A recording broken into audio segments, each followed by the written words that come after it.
I'm King Somali with Children for Change, and this year we're doing a Give Back Getaway trip to Jamaica. We're going to learn about the culture, give back to the community, all while having fun. I'm really excited for this trip because it's been 3 years since I've been to Jamaica due to COVID. I miss the people, the food, and all the outdoor activities. It's too hard to describe Jamaica to people, you just have to experience it in person. Everyone should go at least once, but definitely twice. Some of my favorite things to do in Jamaica all involve being outside. I love going to the falls, the river, the lagoon, and the beaches. The Give Back Getaway trip is a way for me to share Jamaica with anyone and everyone.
Top Nigerian food and drinks, in no particular order: akara, akamu, also known as papogi, jollof with dodo, suya, moi moi, various forms in tins, well-fried stew, ewa going, seafood okra of sorts, kunu, fried yam, ofensala, chin chin, zobo, puff puff, pepper soup, palm wine, ofada rice, Chapman, banga soup.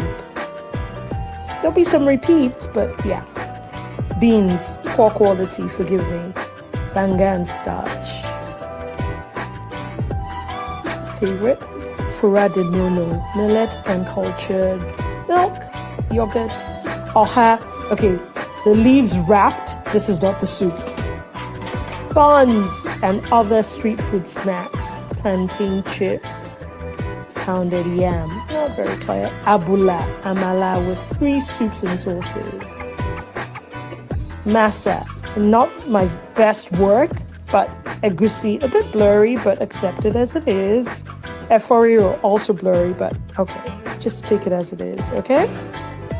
Bole and fish.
I'm King Somali with Children for Change, and this year we're doing a Give Back Getaway trip to Jamaica. We're going to learn about the culture, give back to the community, all while having fun.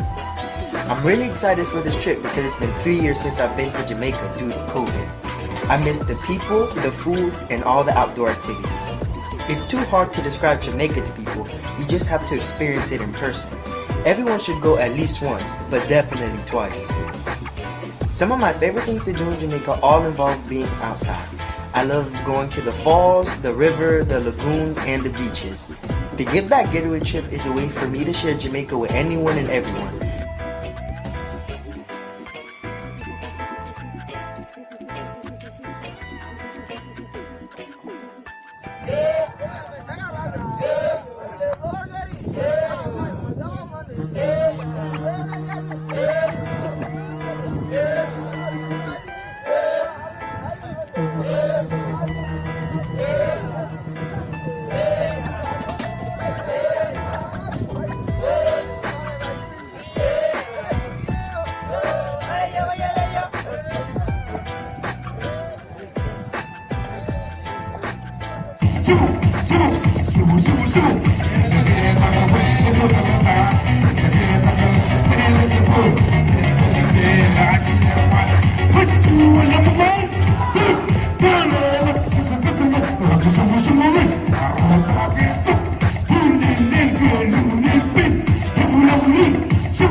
Top Nigerian food and drinks, in no particular order: akara, akamu, also known as papogi, jollof with dodo, suya, moi moi, various forms in tins, well-fried stew, ewa going, seafood okra of sorts, kunu, fried yam, ofensala, chin chin, zobo, puff puff, pepper soup, palm wine, ofada rice, Chapman, banga soup. There'll be some repeats, but yeah. Beans, poor quality, forgive me. Banga and starch. Favorite? Fura de nono, millet and cultured milk, yogurt, oha. Okay, the leaves wrapped. This is not the soup.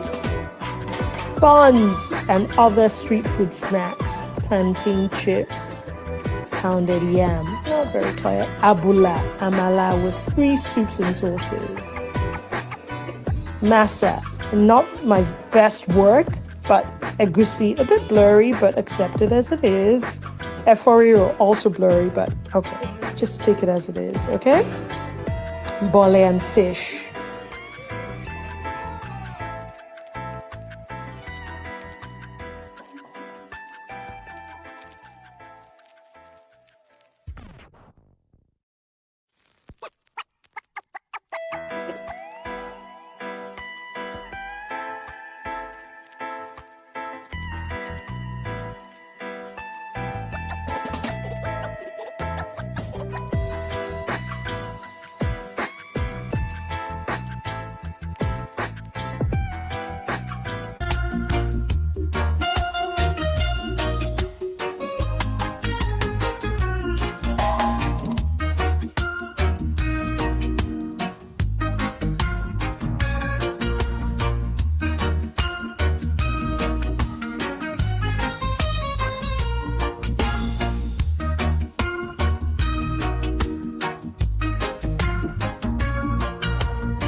Good morning, good morning, good morning. Do I stop this?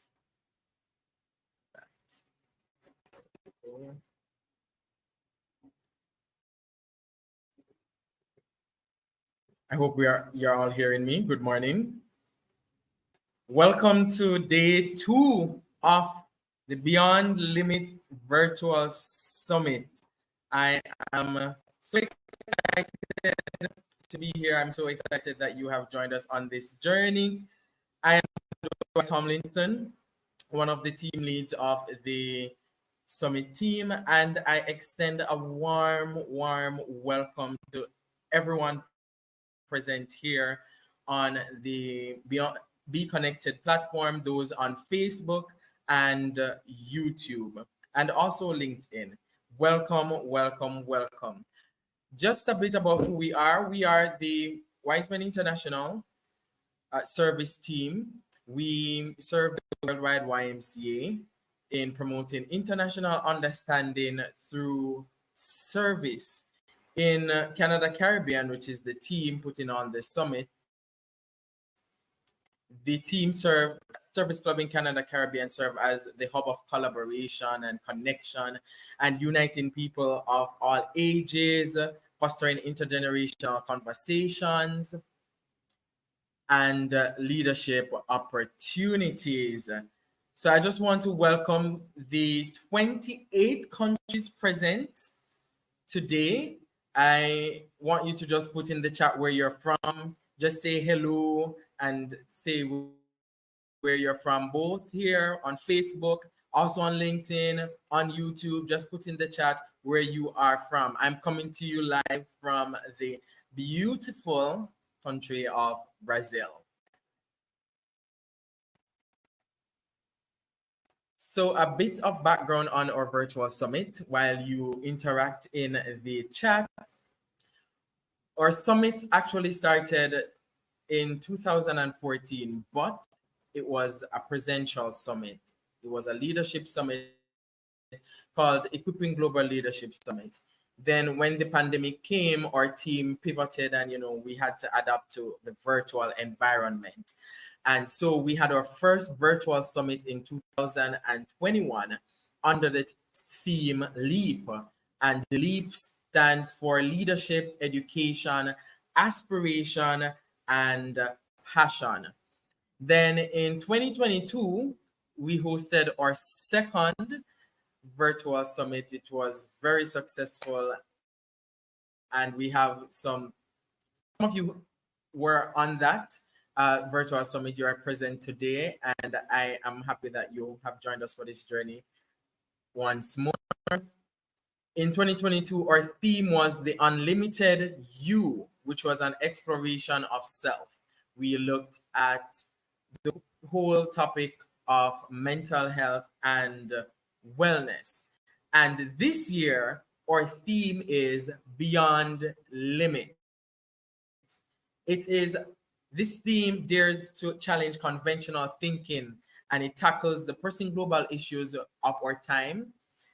This year, we have 4 thematic pillars that we're working with, and those are environment, leadership, migration, mental health, and health. And we aim to spark meaningful discussions and inspire tangible outcomes wherever you are in the world. So throughout the summit, you will engage with thought leaders, experts, coaches, and enthusiasts across the globe. We have over 17 international speakers who will walk you through each of our pillars. So just a recap of yesterday, which was our first day. Yesterday, we had Renee Poindexter from Portland, Oregon, USA, our first speaker, who took us through the realms of servant leadership and how to nurture the leaders of tomorrow. Then we had Laura Lee Kenny from Canada, and she explained to us that having the right mindset and goal setting skills, this will help us to master financial freedom. Then we moved on to Mark Smith from Jamaica, who talked talked us through the loneliness of leadership. And he described to us the strength he had to muster to grow through this loneliness of leadership and to grow as a leader. And we closed off with Niranjana Bimal from India. And she showed us what leadership looks like in motion. Today, we will have a full day. Today, we have an exciting, engaging, and insightful lineup for you as we delve deeper and commit to doing the work to break down those stagnant and crippling perceived barriers. So, buckle up for the takeoff beyond limits. Each presentation today will be followed by an evaluation poll, giving you the chance to shape our direction of collective effort. So you have a chance to interact and let us know how you feel with the evaluation poll after each speaker. At the end of each presentation, we will welcome question and answers. So you can post the questions in the chat, or there is a raise hand feature that we will allow at the end of the presentation. So you can click on that and ask your questions live. Those on Facebook and YouTube, you may type your questions in the chat and we will highlight them here and let the speakers know who is asking the question, and you will get a response to your questions live. So as we explore these crucial topics today, let us remember the power we each hold to make a difference. Together we can transcend barriers, break down boundaries, and strive for a better world without limits. Welcome, welcome, welcome. And at this time, I will hand over to our moderator for today, who will be coming to us from the beautiful island of Barbados. Her name is Shari Morel. Welcome, Shari Morel.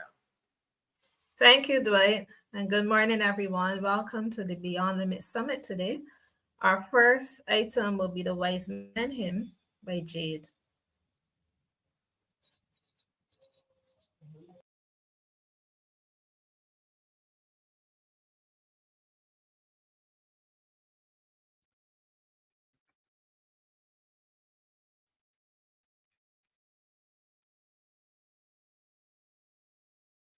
I'm sorry, Dwight?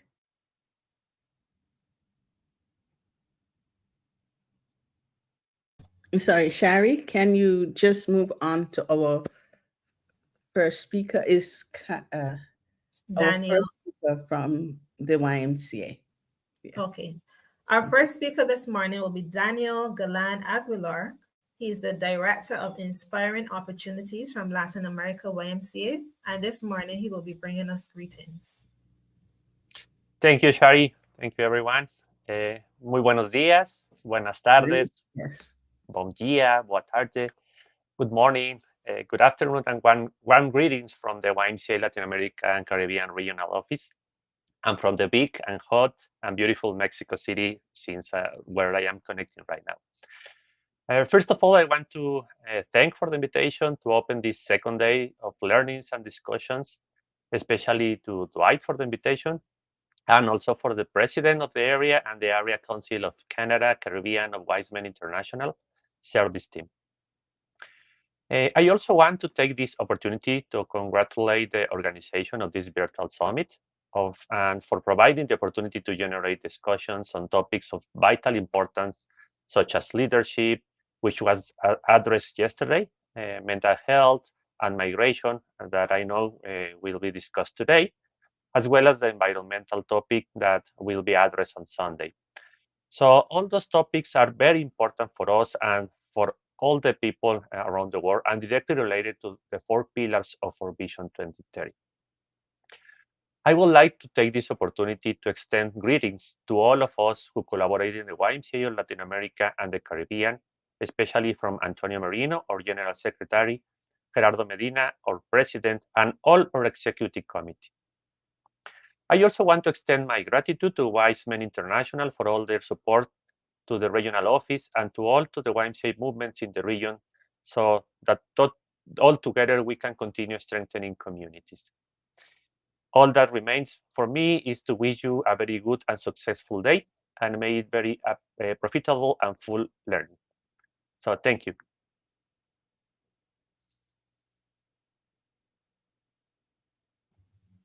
Thank you, Daniel, for your warm welcome. Thank you. You're welcome. Okay. Our first speaker for this morning is Barb Ascroft. She's an author, mentor, encourager, brief literacy speaker, your renowned purpose facilitator, natural health instructor, and thought leader. Barb embodies the ethos that to do well, you must be well. Through her work, Barb champions the power of compassion in action, guiding individuals on their journey towards wellness and fulfillment. She understands that true well-being encompasses not only physical health, but also spiritual connection, emotional resilience, purposeful living, and a supportive community. This morning, Barb will be speaking to us on the topic of grief, navigating loss with understanding. We'd love to welcome you, Barb, as you speak on this topic.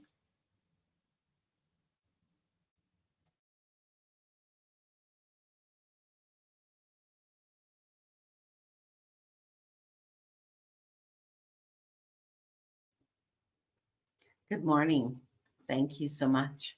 It's great to be here. Day one was amazing with some really profound sharing. And so I'm looking forward to also adding to the learning experience from many years of study. So I'd like to begin with what we have here. And okay, so just want to make sure that you can see all of this here. So, okay, so what I'm hoping to be able to share with you is just some strategies, some tips, some tools to be able to navigate through loss.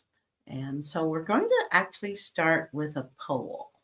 And so I'm going to get you all to join with me so that we can just see what, here we go. Here's our poll.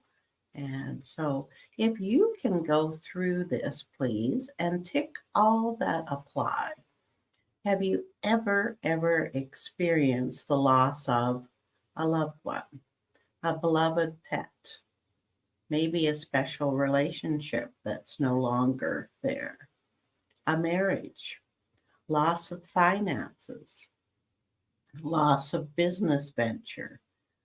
This could be many were lost during COVID. Even loss of a dream for the future where you had a big dream and then it's just not there anymore. Loss of your health is also a big one. And of course, loss of spirit. And so I'm just going to give you a few minutes to be able to do that. Let everybody do that. And once you're done, if you'd also do one thing for me, and that is we're going to do an exercise a little bit later, and it's going to require that you have a blank piece of paper and a pen or pencil. So we're going to give you a few minutes there with that. That will be wonderful. And let's see. Okay. And then this wonderful magic behind the screen is going to present our poll results, and then we'll continue from there. So that's amazing. Thank you.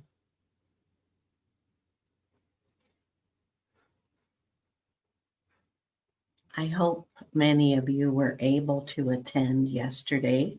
It was just so insightful, and so many points kept coming up that were key. And I think you'll probably see them resonate as well through today. So So let's just see if we've got any poll results here yet. Let's see if it shows up. Maybe not yet. Okay, here we go. Let's see what we've got here. Okay, so very interesting. So look at all of those markers. My goodness. You know, what this shows us more than anything is that you're not alone. If you've experienced loss, if you've experienced grief of any kind, it's the human condition. It's something as we go through life we experience. And so you can see, my goodness, that's actually pretty profound to realize that that's something we share with each other. It's not necessarily a club that we volunteered to be in, you know, when we go through grief, when we are experiencing a big loss. But what is missing in much of the world, some cultures do better than others, but we don't know how to deal with it. You know, we don't know. It actually has a title. It's called Grief Illiteracy.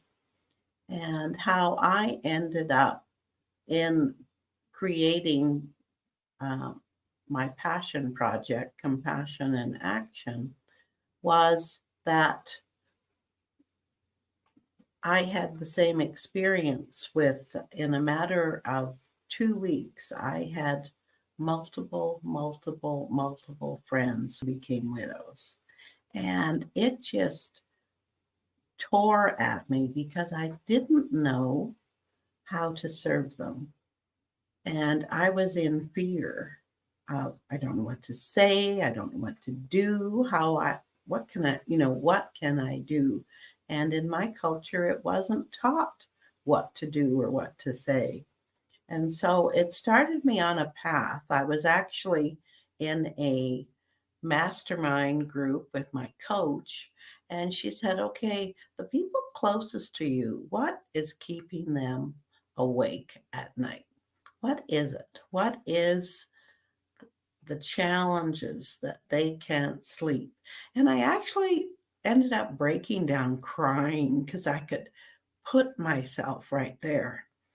You know, for couples, I'm not a couple anymore. I'm a single.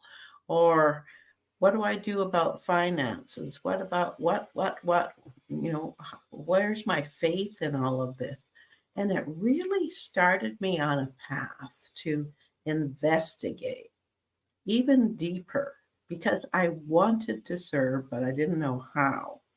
So today, what we're going to do is we're going to talk about how to move from paralysis to purpose.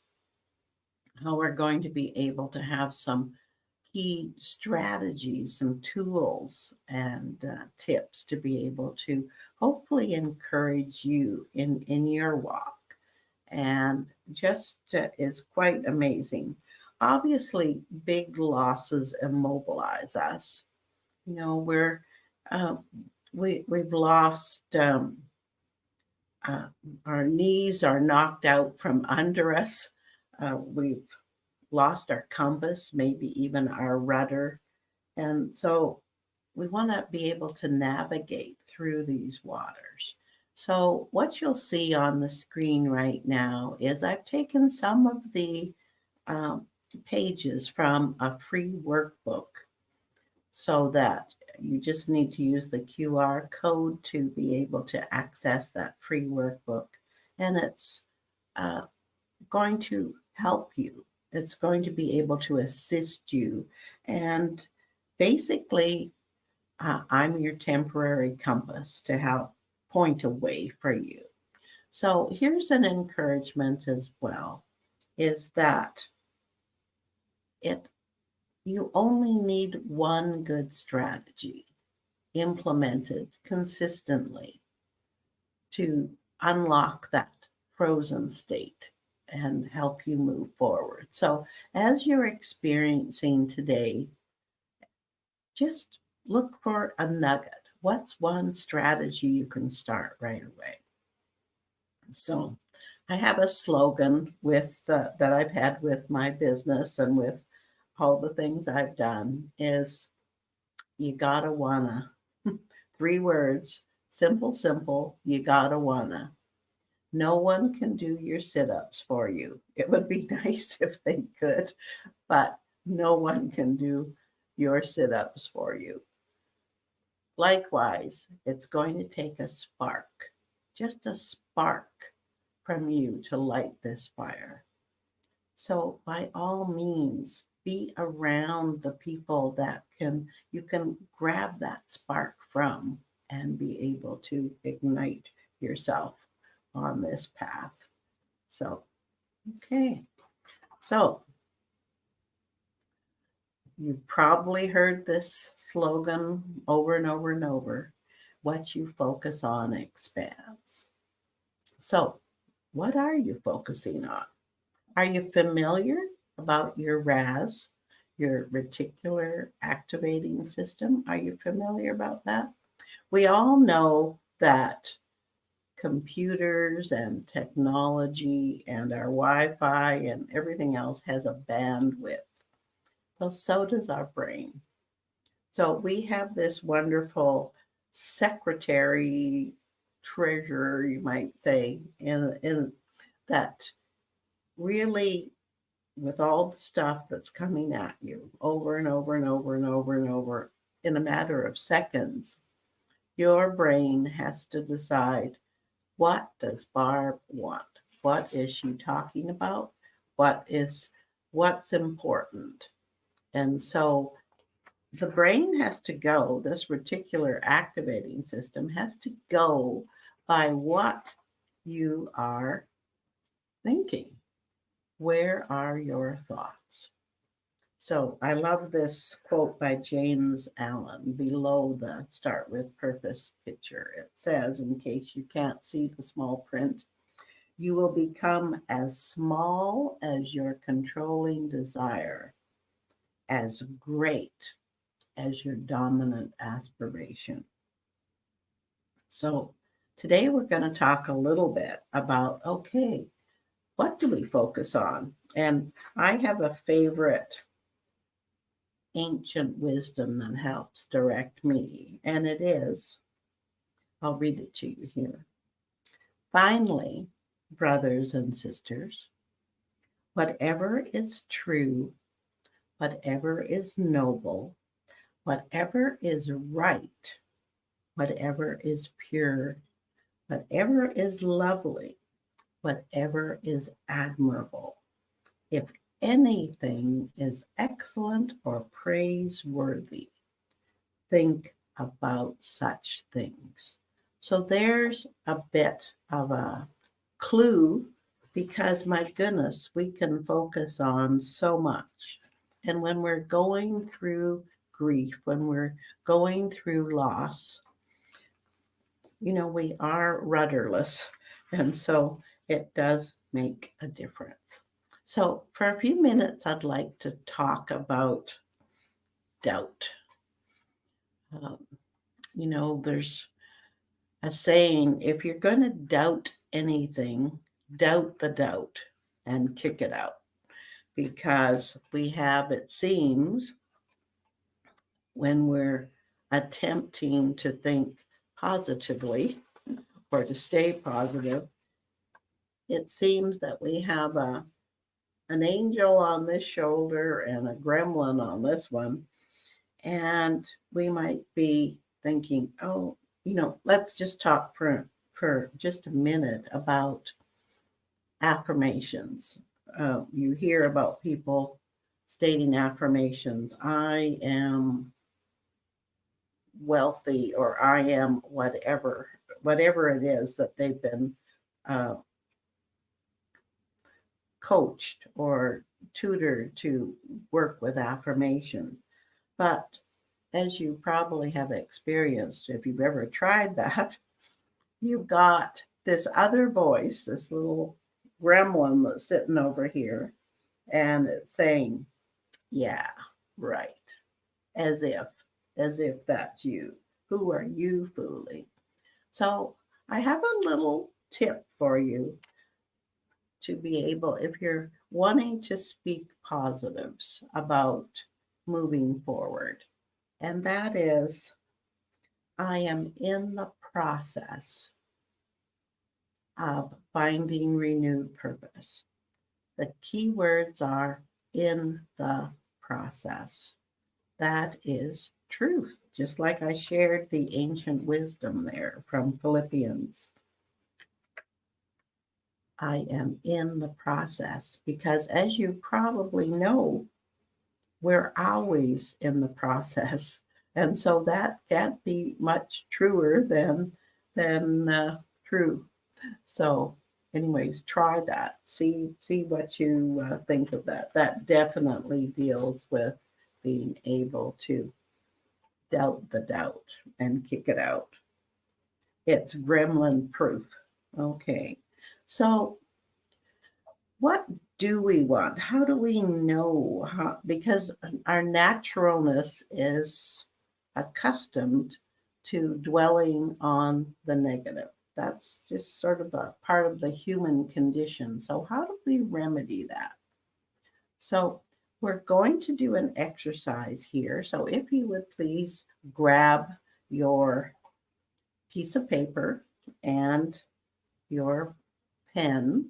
And again, this is shared in entirety in the workbook. So it's a wonderful exercise to do if ever you're in the process. So we're going to have a fun time with this for a minute. So right down the middle of that page, I want you to draw a line. So this is an example, but what we're going to do is we're going to focus on, this is a dating example. This is a young lady that she's just having absolutely no success in being able to find the right person that could be a life partner.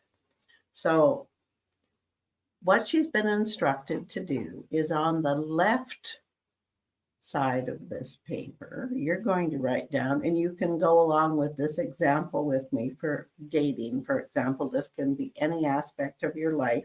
I'm not going to dwell on too many because that just causes chaos if you're trying to do too much at once.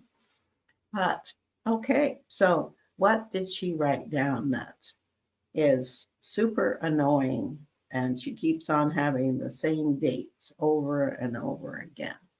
So she's written controlling, poor listener, not affectionate, doesn't care what I think or how I feel, not outgoing, doesn't like traveling, always rushes me, makes decisions without me, doesn't like movies or dancing.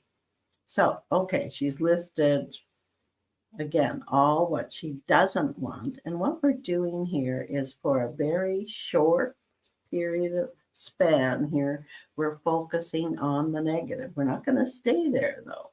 So help me with this. You can put it in the chat if you like. What would you say is the opposite of controlling? How about easygoing? So write easygoing or a word of your choice over here.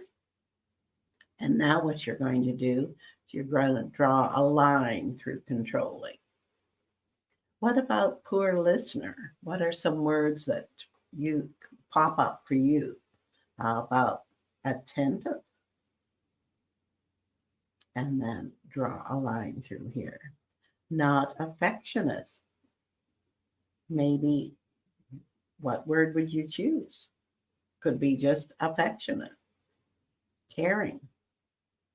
Doesn't care what I think or how I feel. Could be, okay, ask me what I think or feel. not out. And again, we're always drawing a line through the negative. So we can go through that whole list and be able to find what it is that is the exact opposite. And here's the thing, we often know what we don't want. And it's so easy to know what we don't want. So this is a great exercise for you for whatever you're up against. So again, after this whole page is full, this is what I am in the process of attracting: an agreeable, attentive, affectionate, and then you've got something that you can be focusing on. Remember, again, what you focus on expands. So if all you're doing here is complaining and griping about the last date was so whatever, you've got an exercise to do. So this is just one of the tools when we're stuck. So this can also be for you as far as some other aspects of your life that you can pull this into, and I'll just give you a list of what that can be. Can be your physical health, money, nutrition, career, mental attitude, fun, spiritual, emotional well-being, relationships. So together, all those make up your life pie wheel. They all have a piece. And so that is a way that you can address those aspects. And starting with what's the most important. So zone in on what you don't want, and then hop over to the opposite, which is the contrast, to reveal what you do want and write that down.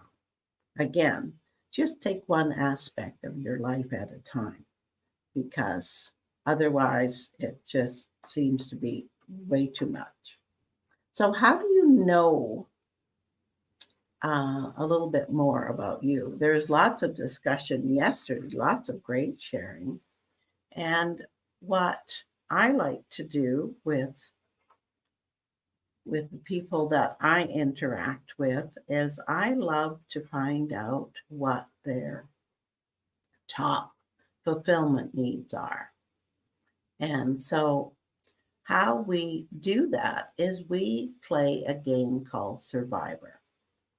And it actually consists of starting with 30 fulfillment needs. And then we go through the exercise and we distill it down to 4. And those are the top 4 fulfillment needs. And it's really quite amazing how that all comes together. So love this picture. Love this picture. We really do need to look at things from a different perspective. So in my workshop, Finding Renewed Purpose goes through how you go through the Survivor game to find out what it is, what those 4 top fulfillment needs are. But once you have them, we develop strategies of how you can access them. So for instance, for me, and a good reason why I'm here, my top 4 fulfillment needs are connection, community, accomplishment, and fairness. And so when I can access those 4 in the same day, I'm in the zone, truly in the zone. Similar to how you hear about athletes that just can't seem to, whatever they're doing, it just is all ahead go. And it's a marvelous, marvelous feeling, because what it does is it equates to joy. And when we're asking people, what do you think your life's purpose is? And they say, my purpose is to teach. Well, I want to break that down a little bit further. Is it really to teach, or is it actually a fulfillment need that's attached to that of making a difference, making a contribution, seeing a life change? You know, what is it that's behind the teaching that floats your boat? What is that? And that's what this whole survivor game is all about. What is it that gives you joy? And when you have a day that doesn't have any joy, you can probably go back to those 4 fulfillment needs and see that none of your fulfillment needs were met. Excuse me, that particular day. So let's just go a little bit further on that, because when you know this, it's a matter of then developing strategies. And above this little toddler here is one of my stories with strategies. Even though I have been 40 plus years in natural health as a practitioner and as a consultant, et cetera, I am not easily drawn to exercise. Maybe it's because I was always the last kid picked on the team as a kid. I don't know. But for whatever reason, I am not drawn to that. I love to use this as my exercise, love to create, love to write, love to all of that, all up above the shoulders. So, but of course, I know we're made of atoms. We've got to move. We absolutely positively have to. So what I've done is I created a strategy where I would sign up for a ladies' fitness class and go. But I didn't go for the fitness class. I went for my connection.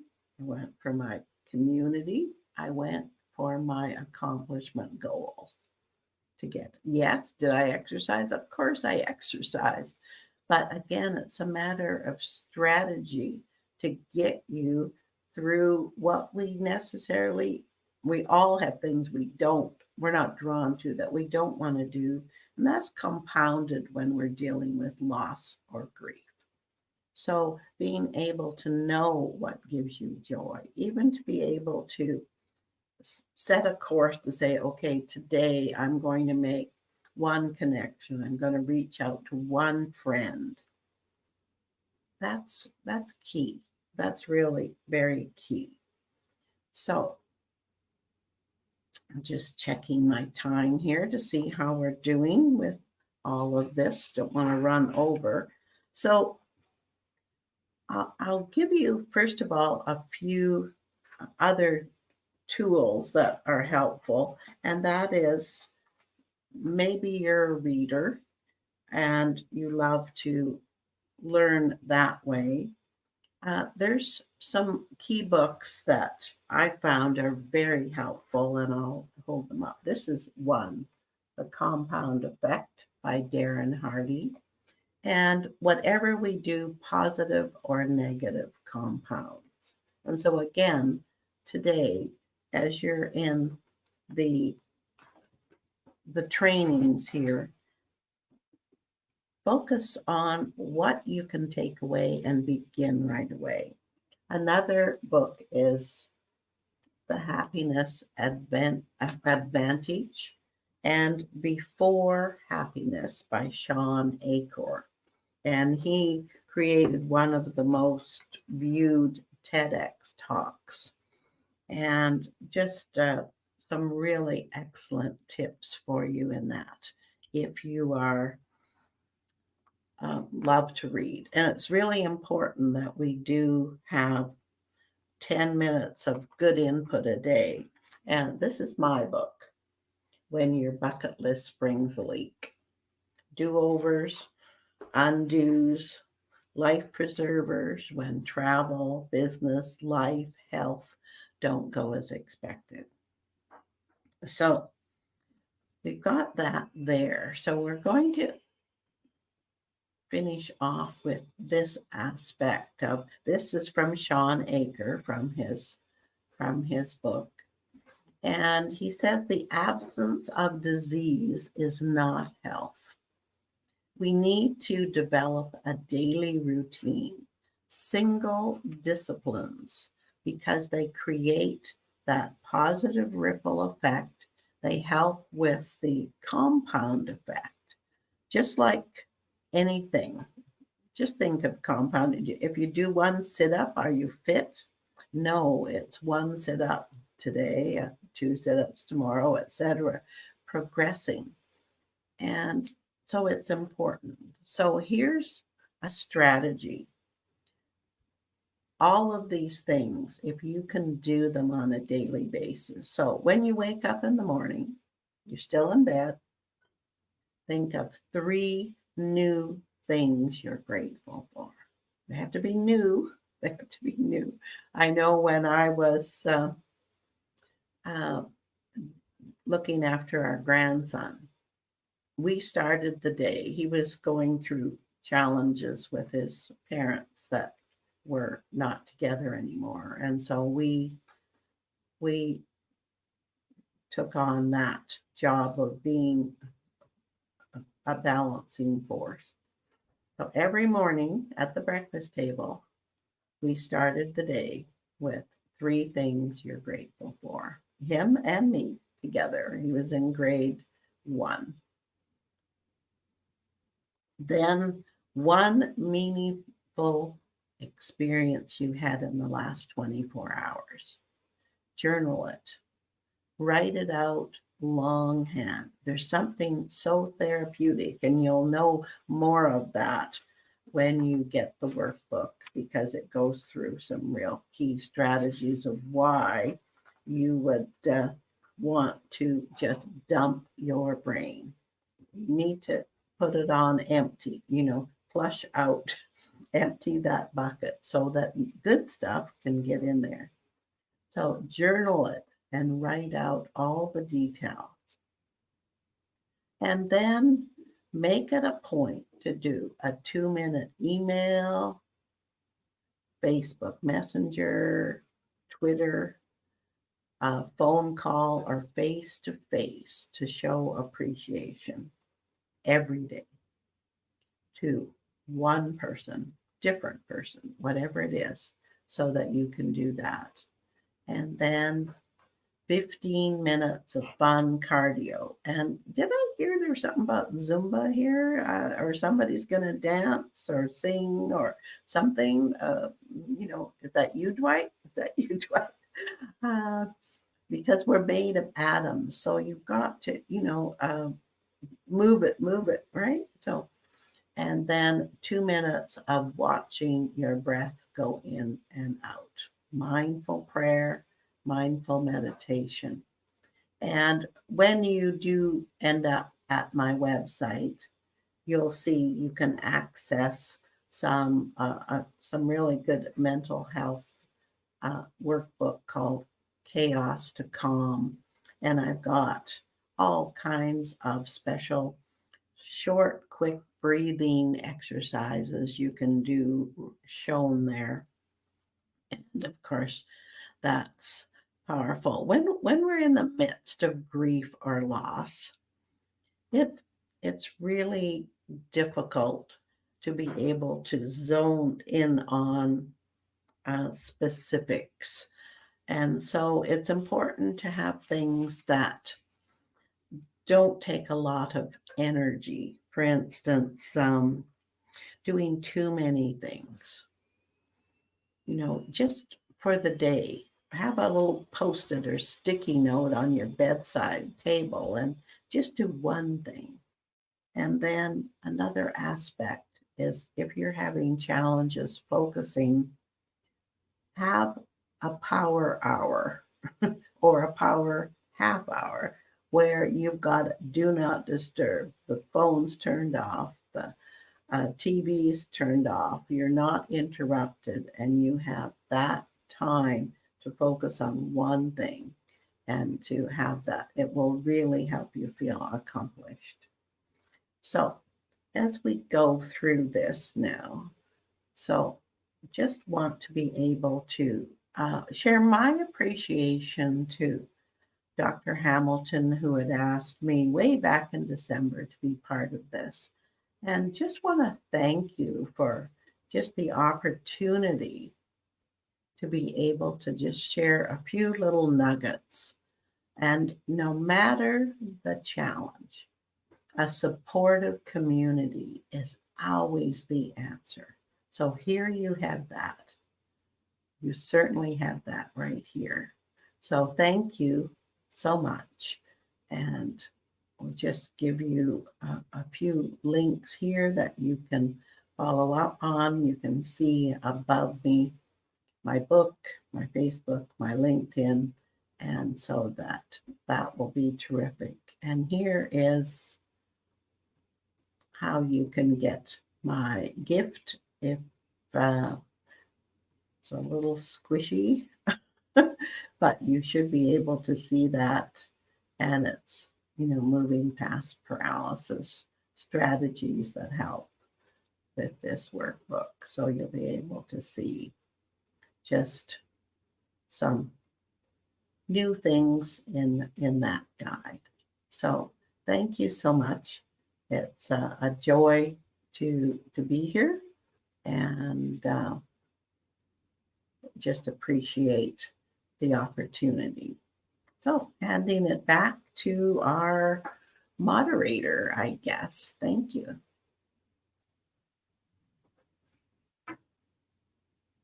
Thank you, Barb, for your thought-provoking discussion.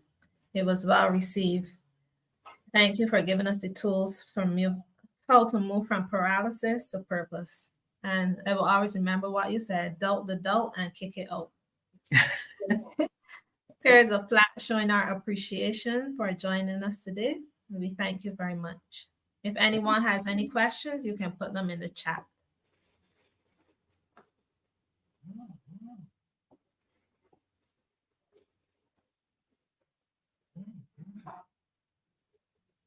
I'm not seeing any questions right now.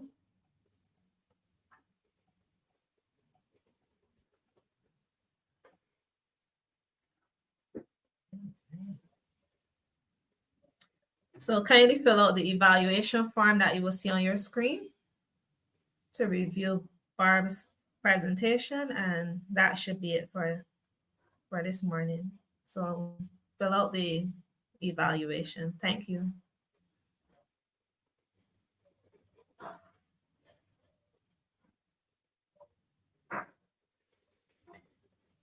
Barb, someone yes. would like to repeat the names of the books that you mentioned.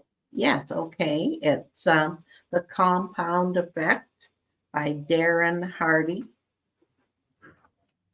And then the other one is The Happiness Advantage.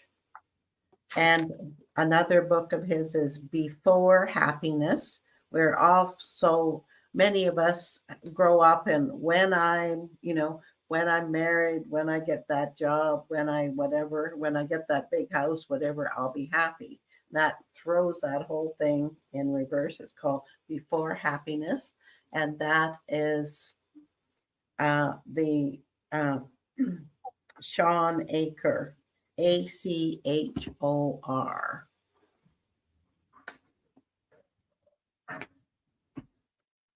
Okay, and there are two questions in the chat. One person wants to know, how did you dwindle down your top fulfillment goals from 30 to 4? Oh, well, that's in the workbook. It explains it. It's called Finding Your Renewed Purpose. It's an actual process that we go through called the Survivor Game. And it's a marvelous process, and you can find that on my website. And then another person wants you to explain the stages of grief. I'd like to refer that more to Dr. Hamilton, who will be speaking following me today. I believe myself that grief is very personal, how we all go through it. And there's definitely stages of that.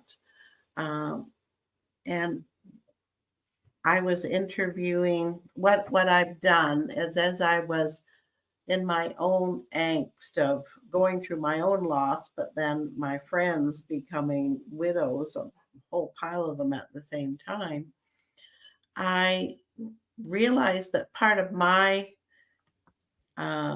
core was that I was a hub. I'd always been a hub where I knew there were people out there that were able to, that sat across from people who were grieving, whether they were counselors or they were notaries or whatever it was, maybe they were pastors. But so what I did is I started and interviewing them, and that's what my newsletters are, interviewing people regarding how they perceive grief, how to support, how to help, how to deal. And so that was how Dr. Hamilton and I got to know each other, through that. But I feel she would be much more equipped to be able to go through the stages of grief. Definitely, it is a process, and it's so important to be around non-judgmental people. So many people that are grieving feel like their address book has shrunk because people are afraid to reach out, and they don't know what to say, don't know what to do, so they do nothing. Meanwhile, the grieving person feels disenfranchised. And that may be different from culture to culture, but definitely it's an experience that many grievers have shared with me. So thank you so much. Really appreciate the opportunity to share just a nugget. And yes, doubt the doubt and kick it out. Thank you, Barb, and you're most welcome. So our next speaker for this morning is Dr. Sandra Hamilton. Dr. Sandra Hamilton is a dynamic leader whose influence spans across borders and disciplines, leaving a profound impact wherever she goes. As president of Canada and the Caribbean area for Wise Men International, she brings a wealth of experience and a passion for service to her role, spearheading initiatives that uplift communities and empower individuals. In addition to her leadership in Wise Men, Dr. Hamilton, also known as Dr. H, Dr. Sandra, or just Auntie, is a distinguished educator and innovator, recognized for her commitment to excellence in teaching. Her dedication to shaping young minds has earned her prestigious accolades, such as the Prime Minister's Award for Excellence in Teaching and the Caribbean Award for Excellence in Education. Dr. Sandra is a skilled therapist, providing compassionate support and guidance to those in need. Her empathetic approach and insightful counsel have helped countless individuals across the world to navigate life challenges and find healing and resilience. Today, Dr. Sandra will be speaking on the topic, You Are Not Alone, Suicide Awareness. Welcome, Dr. Sandra Hamilton. Thank you so much. How is everybody this morning? How are you? How are you? How are you? If I get no answers, no responses, I shut up. So you have to tell me how you're doing. Great, great, great. So I'm going to jump right in, but I actually have a couple questions. I'm going to ask your permission. So I ask your permission to be honest. May I be honest? And I ask that because quite often we say we want to hear, but we really don't want to hear. We want people to confirm what we already believe. So I have, please be honest. Thank you.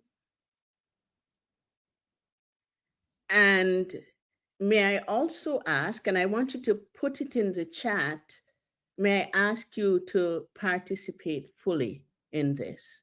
So can you type that in the chat for me? Thank you so much. I see Verona and Barb and Naomi and Renee and Brian. Hi, you, Brian, saying yes, yes, yes, thank you. What I say may be triggering. So I want to put that out there. If you feel triggered, you are free to leave, but come back. And I'm going to try and ground you before I do anything. I invite you, though, if you are feeling triggered, to walk with me through this process and not be afraid. I will hold you safe. So even though you're triggered, because here's what happens, you have to walk through the fear. You must, if you're going to get to the other side of it. So I'll hold your hand and I will walk with you. So is that okay with you? So, Sandra, if you could, can I get my first slide? So I will be using some slides, but I will be not following them because I'm going to feed off what you say. Go ahead, Sandra. Thank you. So my first question for you is, oh, sorry, Sandra, my bad, the PowerPoint slide. I was so excited to be on that I started without the PowerPoint, my bad. Yeah, it is who I am. It is who I am. I'm sorry, Sandra.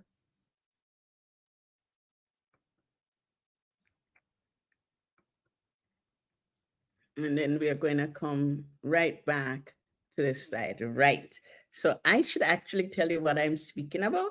So suicide prevention, Sandra.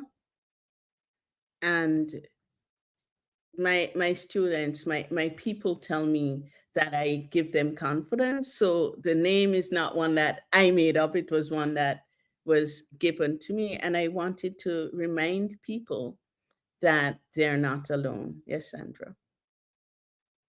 And so my first question is, how have you been feeling over the past month? And I want you to put that in the chat. Have you been, so not how you're feeling today, but over the past month or two, have you been feeling down in the dumps a lot, or angry or resentful? Have you been feeling anxious or sad? Or are you just feeling okay? Or are you actually feeling happy and contented? So let me see those comments in the chat. And so I'm getting I'm seeing anxious coming up. Any other feelings? Because I know there are more than two of you in here. So put in the chat how you have been feeling.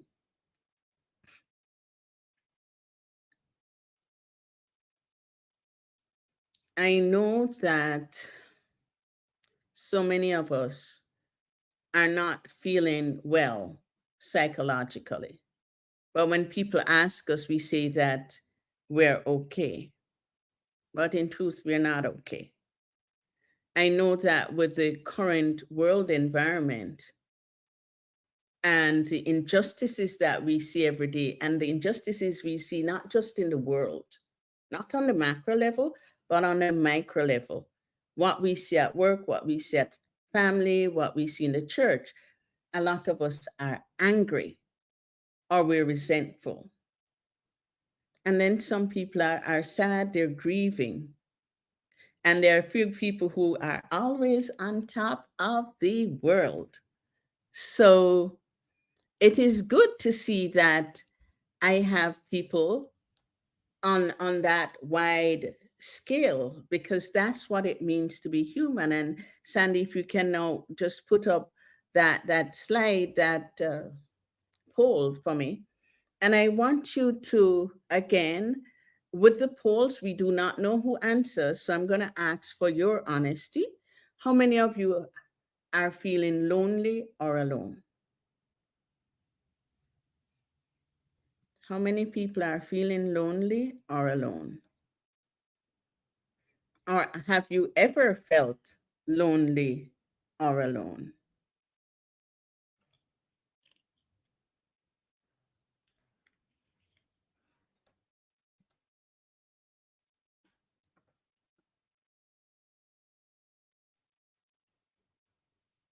Ah, I like that I'm seeing people being honest, and so happy, yes, but still a bit anxious. And that's important because as humans, that's who we are. We experience an array of emotions, and we can be happy this minute and something happens and we get angry or sad, or just a phone call can make us anxious.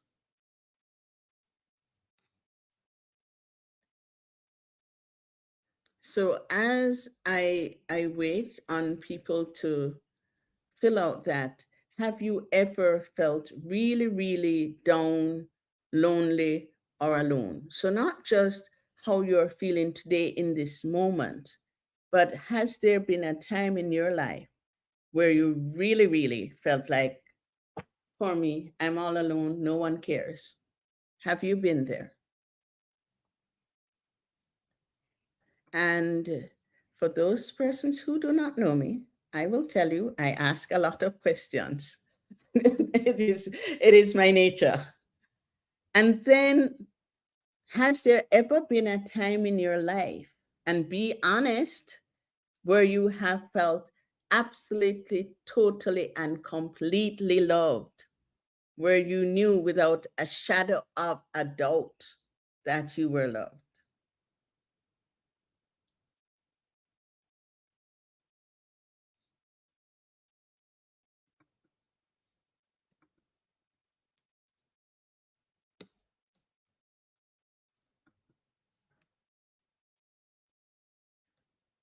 I ask a lot of questions, as I said. And then the last one is just so easy, so that you don't feel like I'm picking on you. And that was, how old are you? Are you a teenager, young adult, over 30, over 50, or over 60?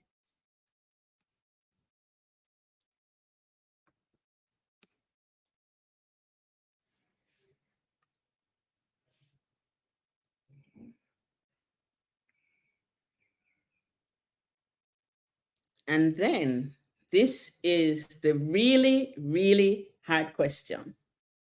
And this is where I want you to be honest. So take your time. You don't have to type it in now, but I want you to be honest with this question. Has there ever been a time in your life where you felt like you did not want to be on this earth anymore? And if you answer yes to that question, then my follow up is, why did you feel that way?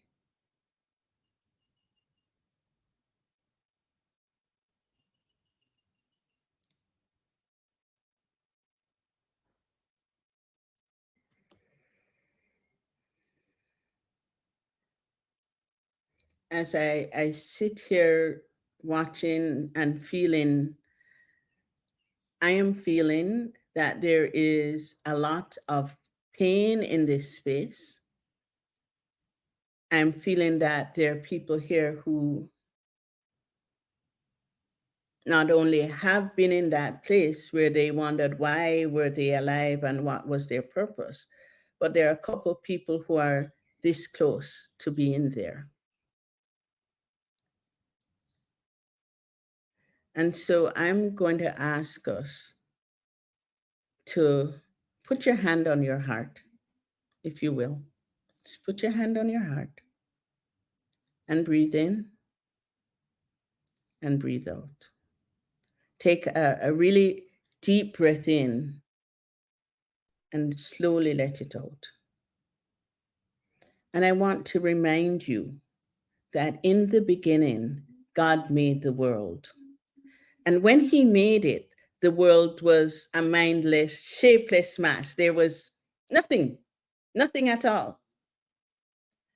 And you, each and every one of you here, Beauclair and Jonathan and Elisa and Renee and Dwight and Sandra and Verona and Brian, we have two Brians, and every single person who is in this space, that you have the power to create your world. And I think way too often we forget this, or maybe we don't know how powerful we are. But if you are here on this earth, you have the power to create your world. I invite you to put your feet flat on the floor if you can, and just gently close your eyes and breathe in and breathe out. Breathe in, and as you breathe out, consciously let out, empty your lungs, empty it of every single thing, and consciously see yourself emptying your lungs.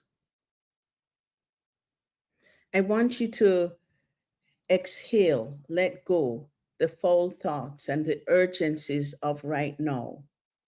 I want you to, as you breathe out, breathing in and breathing out, on every exhale, I want you to let go of the stress, of the frustrations, of the hurt. Close your eyes. And I invite you to breathe in. And with that breath, I want you to see light coming into you. So breathing in light. As you breathe in, I want you to breathe in a new vision of yourself. I invite you to, as you breathe in, to hold the light,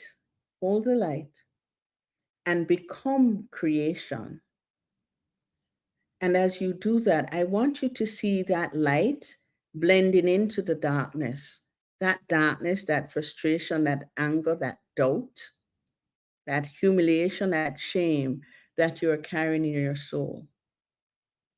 Hold the darkness and allow the light to play in that darkness, kind of weave that light in and out through the darkness. Be gentle with yourself. And I invite you then to turn your palms up into the air. And as you do this, I want you to breathe in, knowing that as you breathe, you are breathing God. That's what you're doing. You're breathing in the energy of God. And turn your palms down and breathe out, letting out all the doubt and despair. Turn your palms up and breathe in the life of God. And I want you to hold that breath, holding on to life. Turn your palms down and breathe out fear and frustration.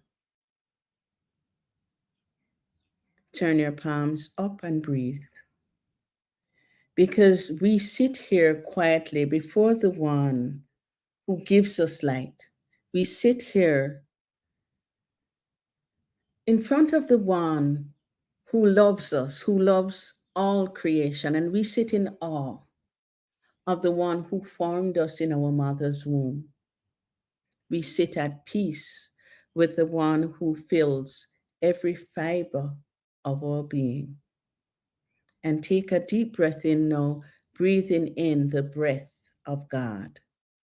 Without breath, we cannot live. And we breathe in that breath and breathe out tensions and the turmoil that's going on in our life right now.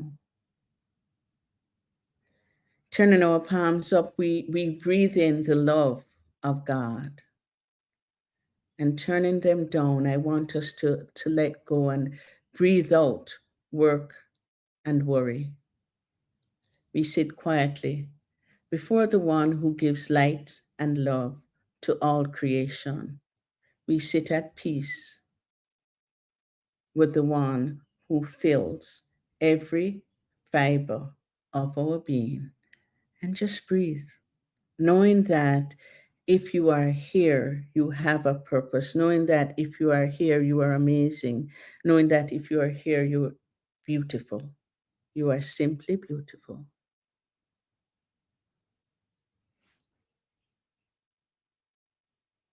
I want to share with you that wanting to disappear from this world is not a feeling that's constricted by age.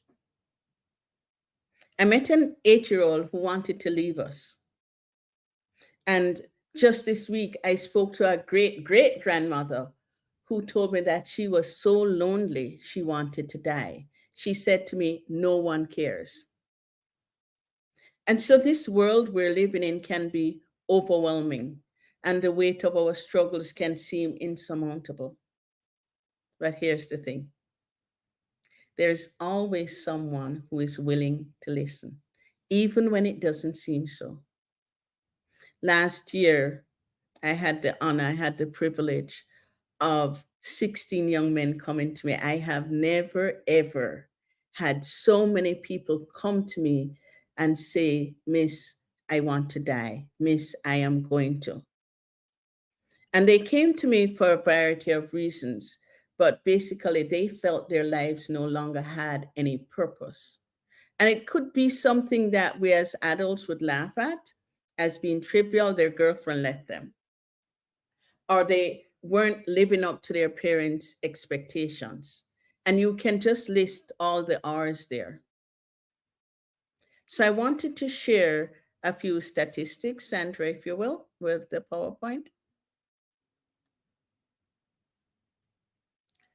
So according to the World Health Organization, close to 800,000 people die by suicide every year. 800,000. And that's important because so often I find that we look down and said, oh, I'd never do that. Never say never. You don't know what they're going through. Suicide is the second highest cause of death among 15 to 29-year-olds. Listen to the age. Between 15 and 29, suicide is the second highest cause of death. This is said by the World Health Organization. And this is coming from the US alone. And the suicide rates have increased by 33% over the past 20 years. And the young people have become more and more vulnerable. I know in my own country of Jamaica, in Barbados, in England, it is not just the youth who are suffering, but I have a lot of clients who are over 60, over 75, who are saying to me, what's the point? And these are especially men. In Europe, most of my clients are men.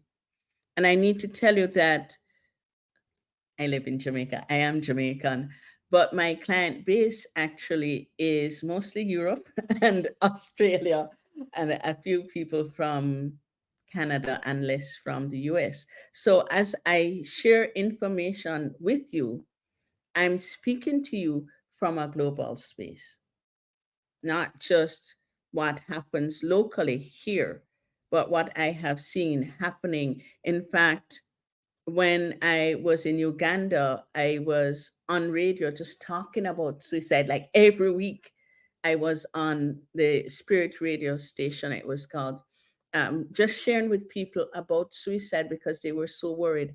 And that would have been back in 2015.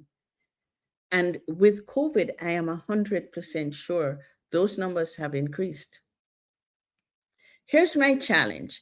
Parents, too often, we as the adult, we as the parent, we as the teacher, we do not believe our child when they reach out for help. I've had a very Christian parent tell me that her child could not be depressed. She was the only child. They were a well-off family. And they didn't believe she needed help. Fortunately for her, she was over 18, so I could help her without parental permission. But her parents were like, what does she have to worry about? She has everything. We pay her school fee. She has her own car, her own room, her own. And too often it's like it's never going to happen to my family. I had a family call me from the US to meet with their mother. And I did, and I said, she's just lonely. The husband said I was a total idiot. He said, you are an idiot. I am not paying you. And he called in a psychiatrist, and they gave her drugs, and she killed herself 2 days later. And for me, it was, she has been crying for help so long. She needed the help, and you denied her. You said she was not important enough for you to spend this time, for you to allow her to get the help she needed. Again, pretty wealthy family. Because so often we think that socioeconomic class is what, if you have money, you're happy. It is not true. I had a mother call me. She's a medical doctor. And she told me her daughter kept on writing about death and wearing black and everything was suicide, and she was worried. So I met with the child. And then I met with the mother, and I said, yeah, I will work with this little girl. And she said, and I quote, Sandra, you can put up that quote. She said, she is okay now that you have spoken to her. And if she acts up again, I will just drug her. Interestingly, that little girl, her friends had referred her to me several times. And I kept on saying, I cannot speak to a child without adults' permission. Her parents must agree. I cannot. It's unethical. So I will not do it. So I knew about her long before I met her, and her friends knew where she was. Her mother knew where she was. But she thought, oh, one talk, she'll be fine. And I want to share with you that our people, our friends, our coworkers, our colleagues, our church people, a lot of us are struggling with a darkness. There's a darkness within us. There's a darkness within them. And in fact, some of you here know that darkness, and it's really real for you. My friend describes it as being in a deep, dark hole. And no matter how much you try, you cannot climb out. And the person who said this is somebody I consider my brother. We grew up together. My parents kind of adopted him because his parents couldn't afford to send him to school. So he lived at his home, but spent most of the time with ours. And I kept on calling him. Like I called and called and called, and he would not answer. And I'm like, this is ridiculous. And I went and looked for him. He is the friendliest person you will ever meet. He's well educated. He has a doctorate in economics. He has tons of accolades on the face of it. He looks fine. They tell me he lives his best life. Why am I worried? He has so many friends. And I tell people, do not judge the book by that couple. You don't know if they're real friends, because when he was going through his personal hell, there was nobody. There was nobody. There was his sister who lived close to him and nobody else. That was it. We almost lost him. We almost lost him. And this is a man who was very active in his church. He played several instruments. And yet, when he needed the support, they were not there. He was a perfectionist. He did cadets, he did 4-H, he did community groups. If you think of it, he was there. So I'm going to ask you, please, to check up on your friends, even when, and maybe especially when they tell you they've got it all together, because none of us have it all together. And I'm going to ask you that when somebody says to you, how are you doing, that you be honest. Because too many times we say, oh, we're okay. And when somebody says to me, they're okay, I begin to worry, because that word says, I don't think you care enough to hear the truth. And I invite us that when somebody says to us that they're struggling, believe them. Please believe them. We do not make it up. And sometimes all we need is someone to sit with us, to listen, to make us feel like somebody else cares.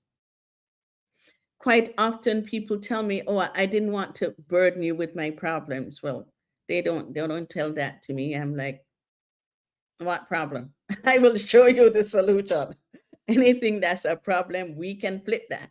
It might take a little time, but we can work on it. And the honest truth, it's hard.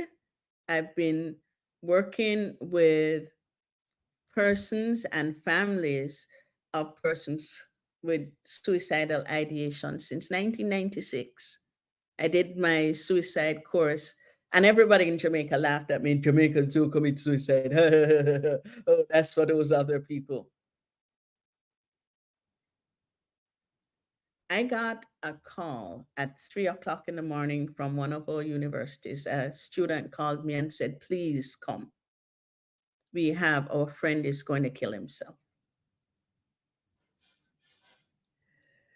We worked it through, and the next day I went to the university and I met with the president and I said, hey, you've got a challenge. Where is your support staff? I don't work with your college. If I get this call at 3 o'clock, there are things you need to look at. You need to look at your security. And I was going through, and the gentleman laughed at me and threw me out of his office. And he said to me, we have a counseling department. And we have a chaplain. We don't need you to tell us about our students. And I find, therefore, that mental health is too often spoken about, but we don't be with the person. We don't try and empathize. We don't understand. And there's a huge stigma. So why should I tell you if you're going to make me feel judged? Why would I do that? I'm not an idiot, not that much of an idiot. That institution has lost quite a few students to death. In fact, in February, one of their students, when there was a celebration, General Assembly, he was asking for a particular teacher. She was not available. She wasn't around. He couldn't find her. And at the end of the ceremony, they found him hanging in his room. Everybody was happy and nobody saw his pain. Afterwards, people said, oh, we wondered why. I'm like, if you knew, why didn't you say something to somebody?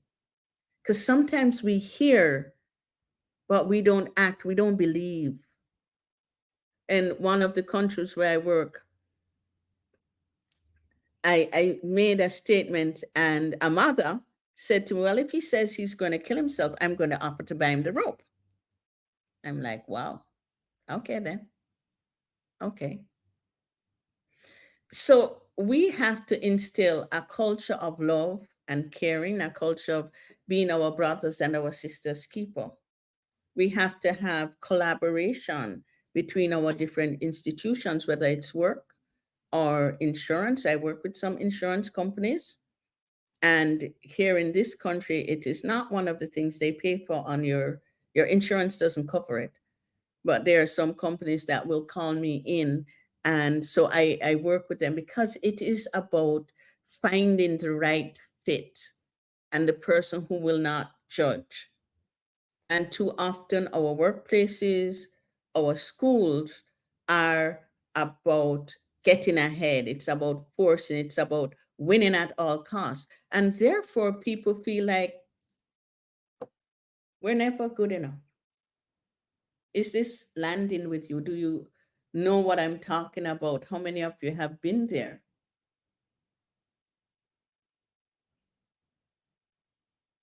So take a breath. It's hard. And I invite you to just put into the chat some of the reasons you think for suicide.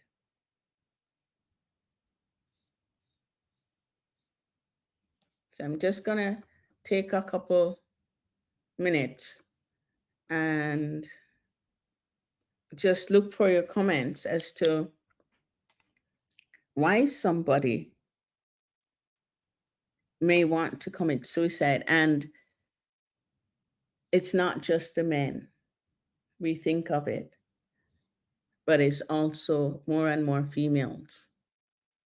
I had one client with postpartum depression, and her husband said to me, I am not paying for therapy. I'm not paying for any kind of counseling. There's absolutely nothing wrong with her. If she wants a break, I will send her to a 5-star hotel.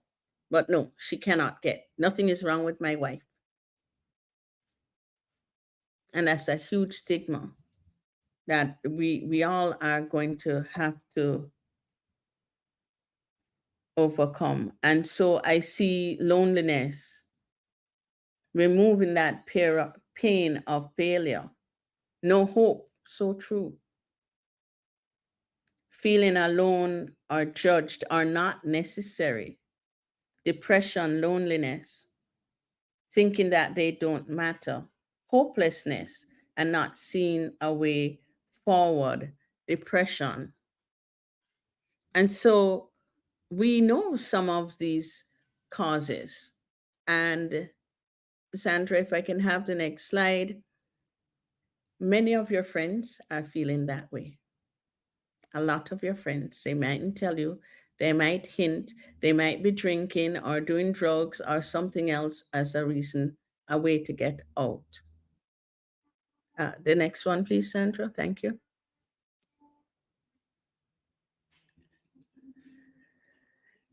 It is said that strong social relationships are essential for a good life. This was written in 2017. We had COVID in 2019, and in some places it's still ongoing. And that destroyed, for a lot of people, just destroyed the social fabric of their lives. So think about what is happening now. A lot of our first responders were rejected. I saw that firsthand. People thought they treated them like how you treat a leper in the days of old. The consequences of not having that strong social network becomes really, really apparent and important the older you get. And Lubin here in 2017 said, it is urgent that more attention be given to social isolation as a potential killer.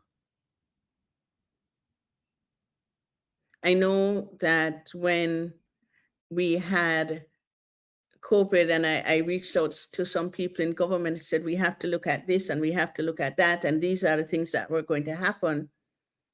They didn't believe me, and they happened. And they said, oh, we didn't expect it. People are people, we are social creatures.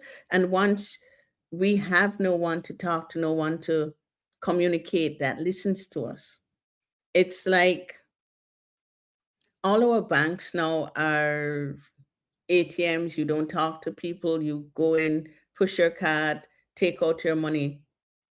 And sometimes the younger generation asks the grandparents, why do you go through that? And sometimes I actually ask the question, I'm like, why would I go stand up in the bank or sit in the bank when it wastes so much time? I could do it online. Here's the thing, especially for the elderly, that's where they get the human contact. They get somebody who smiles and says, good morning. And we're so busy as a society being efficient that we forget them. There was a study done in 90 countries, and they looked at, I can't even call this number, 397,000. Okay, whoever can call numbers can call it. But they looked at that amount of adolescents, so teenagers, and you know, teenage is when you're rebelling and trying to find your way. And they asked them about suicide and why they were thinking about committing it. 90 countries. And can you tell me the top 3 reasons? Just put it in the chat. What are the top 3 reasons you think why they wanted to commit suicide?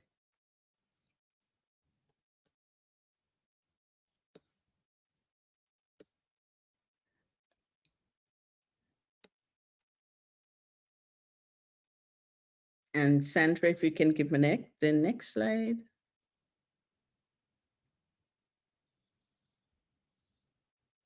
Here they are, being bullied. I don't know how many teachers are on this platform. We, as a club, looked at bullying. Clifford is here way, way back. We looked at the topic of bullying and going around to elementary schools and talking about bullying and why it was important not to allow it. And I remember some of the teachers saying, oh, we see it, but we don't know what to do. Well, the result of us as teachers not doing anything is that the children want to die because there's nobody who's taking up for them, nobody who cares enough to say, no, you're not allowed to do that. Somebody in the chat had said, loneliness. Yeah, they tell me they have no friends. And this, I hear it here, but this is from 90 countries. And the third one was being in a fight. And that is interesting because boys think it's what boys should be doing. The next slide, please. In older people, what we're finding, are similar reasons, because we don't realize when we take our parents, our relatives, and we put them in a nursing home, they are bullied. They become children again. They're lonely. And I lived in a nursing home for, well, let me not call it a nursing home, a senior's home for 2 years. I was very out of place. And I watched people, and I watched people die alone. And their child might come 3 or 4 months and say, where's my parent? The parent had died, they didn't know. And I started there, I started teaching the seniors how to use the computer. I got told off because they thought I was trying to scam them. I'm like, yeah, they have nothing to do. They're at the home doing nothing other than watching TV. They were not even talking to each other. So when I just went, there was a high death rate there. And so what I did is said, and it was so interesting. Part of it was the local culture, because they would not talk to me. And one day I said to them, you know where I come from? If you walk into a room, you say good morning or good afternoon. Is it that you all don't have any manners? And older gentleman, and he got very upset that I would even suggest such a thing. And it started that conversation. And from that, I started teaching him computer, and it grew. And then every month, I started having a party for them. And another week I would have art. Some people know I paint. That's where my painting started, not because I wanted to paint, but I wanted people to find a reason to live. And in fact, that was covered by, I think, PBS in the States. They actually did come and do research on these people who were now living longer and happier. And we had dance classes. So we had, every week there was an activity: dance, some intellectual stimulation like a talk. Then we would do the art. We did floral arrangement. And we took it to the point where I said to them, okay, you've painted every day and this is not enough for me. You need to put on an art exhibition. And I'm so, so proud of them because now they go to art exhibitions all over that particular state. And they're making money from it. I'm like, you are going to sell this. You are not sitting here and tell me you have no use. And they're very much, much happier. I went there in 2005 and I'm still in touch with people from there. I'm still, if somebody dies, they reach out and let me know because Renee spoke yesterday about community. Everybody can do something, but we have to make that choice to do it. This comment I have here is from a young man who was 21 years old. And he said, the fact is, I'm sick of watching everyone have fun with their friends, spending weekends, having fun, complaining about stupid, like guys that don't love them or tests being hard and I used to be like that. And the pain of losing it is too much to bear. I do not want to live the life of a ghost person. I used to be terrified of spending my 21st birthday alone. I would rather be dead. And he wrote this and posted it publicly. And I tell people that if you ever see somebody who says they want to disappear, it is a cry for help. And they don't know how else to reach out to us. They do it the only way they think will get the attention. We as a people need to begin paying attention and listening and kind of being in sync with what is happening around us. In the USA, Sandra, the persons 75 years and older have the highest rate of suicide of all groups. Most of them are males, but not all. And what they're finding is that underpinning that they feel challenged, that isolation, the neglect. And so what it is that suicide is concerning for us worldwide. It transcends culture and socioeconomic class. But it's very complex and there's so many reasons. And sometimes we don't know the reasons. Even those of us who are feeling it, we don't know the reasons. Renee spoke, not Renee, Laura Lee spoke yesterday about the words that we say to ourselves.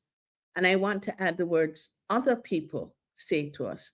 So often from you are growing up, you've been hearing that you're ugly or you serve no purpose or why were you born or you are good for nothing. However that translates in your language, in your culture, people are made to feel like, why are you even alive? And when you hear that often enough, you begin to ask yourself, why am I even alive? I'm not worth it. I'm not worth the air that I breathe. And sometimes we say, oh, they had a mental disorder. They were deranged. There are a lot of us who are deranged. Depression, bipolar, and schizophrenia are just a few of the health challenges. But being weird, being different, being creative is also a challenge. And when I work with, I said yesterday, I teach a lot of IT people who are introverts. I can spot a creative 40 miles off. And I love them. I love them. I love them. I love them. And every single creative I have spoken to has gone through some kind of depression. They have been rebuked, rejected. And I know what it feels like. Mark spoke yesterday. I taught him. And when I started the program that he was in, I was laughed at by 2,000 people. They told me I was an idiot and what I wanted to do was impossible. And I can tell you that, wow, maybe 20 years later, that particular program is still going on. but it was laughed at. And that's what happens when you're a visionary, when you think differently than the masses. You have to have that backbone. So if I tie that into what was said last night about that loneliness, not everybody knows how to cope with the loneliness of being different. When everybody says, what kind of weird idea is that? Where did you ever hear that? What kind of colors are you wearing? Why do you even think that's possible? It is hard. And you have to be strong. So those of you who are parents and you have creative children, allow them to be creative. Stop dumbing them down and making them feel stupid. Stop taking your child who is, yeah, they're academically brilliant, but they want to do electrical work or woodwork or make money online, whatever it is. Allow them to be, support them. And you don't have to understand. What you need to do is be there for them so they feel like somebody cares. There's a young man whose mother was totally freaking out. And she told me he is mad, he's crazy, and I need to take him to the mental. I'm like, what's he doing? He was making beats. I had no clue what beats are. Young people will know. The other day, the Red Cross bought his beats. So his beats are now the Red Cross theme song. And she couldn't believe, she was like, that made money. I'm like, yeah, you don't have to understand. Just support him. That's what you need to do. Other things that would have people thinking of suicide might be abuse, some kind of trauma. I've worked with veterans in Colorado. And again, I was able to see them turn around from being depressed. They have PSTD, post-traumatic stress disorder. But when we were able to give them something to do where they could say, okay, you're no longer at war, you have challenges, but all is not lost. We actually put on an art show, and the art was very expensive, and it was very, very good. One of the most powerful paintings was of a single boot, a single soldier's boot. And the soldier had put so much emotion into it that you could feel that boot stepping on you. It was, I still remember it, and I would have done that maybe 2010, 11, somewhere there. And I still remember the image because it was so emotive. And people came and looked at it, and you'd think, oh, it's just a boot. It was not a boot. He had put his heart and soul into that boot.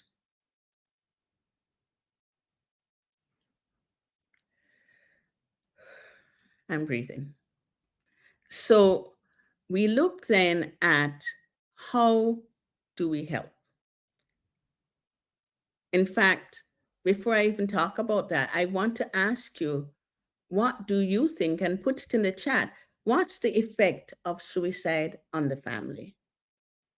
Because so often we overlook, we talk about the person who has left us.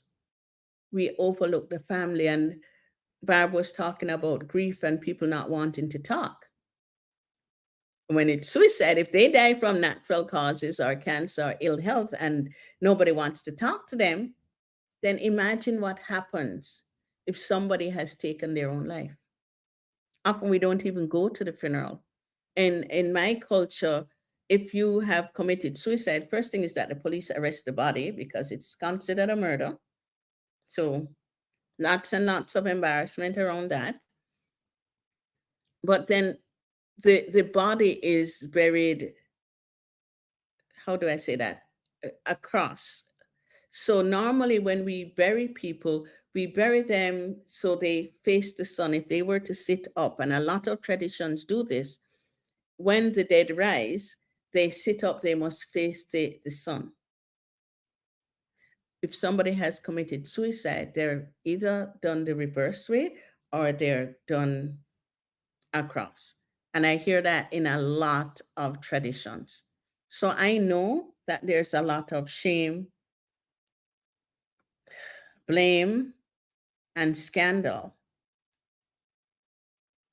around it. And so the family is not just normal grief that they're going through.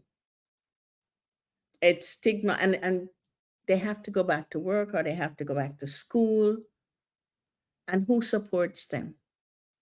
And those of us who are in the serving, caring industries or groups or professions, can we begin to look at family and how do we support the family? One family I know, when the child committed suicide, people didn't even want to go into the store. So not just loss of child, but now they're looking at loss of income. These are things we don't talk about, but which I see way, way too much. So let's look at preventative measures, because suicide is preventable. And each one of us has a role to play in creating that supportive environment where people feel valued, they feel heard, listened to. And too often it is that, who listens? Who was listening to that young man? They saw him. I don't even know if they really saw him. And sometimes it is not the people we know who care, it's those we don't know. It's somebody who looks at us and said, something is going on. I had a client come to me. They actually pulled her out of the water and gave her my card. I have no idea who it is who referred her to me. To this day, I don't know. And she called me. She called me at about 3, 4 o'clock. And I said to her, I have class, I have to teach. Give me 3 hours, I will call you back. And I said, if you're going to kill yourself, you're going to kill it. Give me, I cannot, I really cannot. I have other obligations. And as I was teaching the class, I felt this deep pain. I ended the class, I called her, and she said she had already swallowed a bottle of whatever the medication was. She said nobody cared. And in truth, when I listened to her life story and I got to know her, I'm like, oh my God, I'm not sure that I could have survived all she did. Because we don't know people's story. We don't have a clue what most people are going through. We see them and we think, she had been through, was going through hell, absolute hell. And for her, that was the easy way out. So we had to look at, okay, what if you could just imagine yourself to be worthy? And she kept on saying, no, she's not. She'd heard that message so often. But what if, just imagine for half a second, what would that feel like for you? What would you want to be doing? And we walked through that, and over a couple months, she's still alive. I'm so happy. She's now begun to give back to society because she could see that she had a purpose, that there was a need for her here. So we need to look at how is it that we are going to promote these kinds of things, a culture of empathy, of kindness, of inclusivity, of support. Next. I want to tell you a little bit about why I do this work, why it is so important to me. Breath. Why do I believe living is worthwhile, and why do I go out of my way to help people like this? Because I know what it is like. I was raped at 18. I tried several ways of killing myself. Trust me, if there was a way, I tried it. It never worked out. And I thought that if I put as much effort, energy, and thought into living as I was putting into dying, because the dying wasn't working, and I tell people who attempt to commit suicide that it is not as easy as it looks, and you don't want to go through that trauma of attempting. Plus, then they treat you like you're really crazy, and nobody asks why. They just kind of label you. And so I was okay. It was just that, okay, this isn't working. I'm putting so much effort into this. I've given everything away. I know that I'm going, but I didn't go. Every time I tried, something stopped the act from being completed. That was the first time. When I was 40 years old, I lost 75% of movement on my right side. I couldn't walk. I had so much pain. The doctors actually told me to prepare to die. But the pain was so intense that I wished for death. I was praying for death. The nurse at the hospital actually said, because I'm still smiling, and this is what we don't realize. Even when we're in pain, we smile. And she said to me, when they give you this chart and say, "Where's your pain?" And I said, "Off the chart." And she said, "You must be crazy." And she actually wrote a note about mental health. She didn't get it. When the doctors came, I had to go on morphine. My heart was enlarged. I was bleeding internally. All kind of stuff was happening. But if it was just a nurse, I would not have gotten that help. I wanted to die. And it is a young doctor. He was from Puerto Rico, who came. Actually, I'd called him. I'd called the hospital to say, this is what's happening. And he said to me, "Oh, you have a Jamaican accent." I said, "Yeah." "Are you from Jamaica?" I said, "Yeah." And he said, "When you come, ask for me." And I talk about paying it forward because a Jamaican teacher, he said, had been good to him, and she had seen his value, and that's why he wasn't in a gang. And so he was going to do everything to make sure I was okay. And today I'm alive, I'm kicking. I can't tell you about the pain. It comes sometimes still. But I know that shame. I know the emotional, the mental shame. And so what I want to do for you, Sandra, is ask you to take a risk. I want you to, all the world drags you down. I want you to defy gravity. So all these things that are dragging you down, I want you to say no. No, they will not.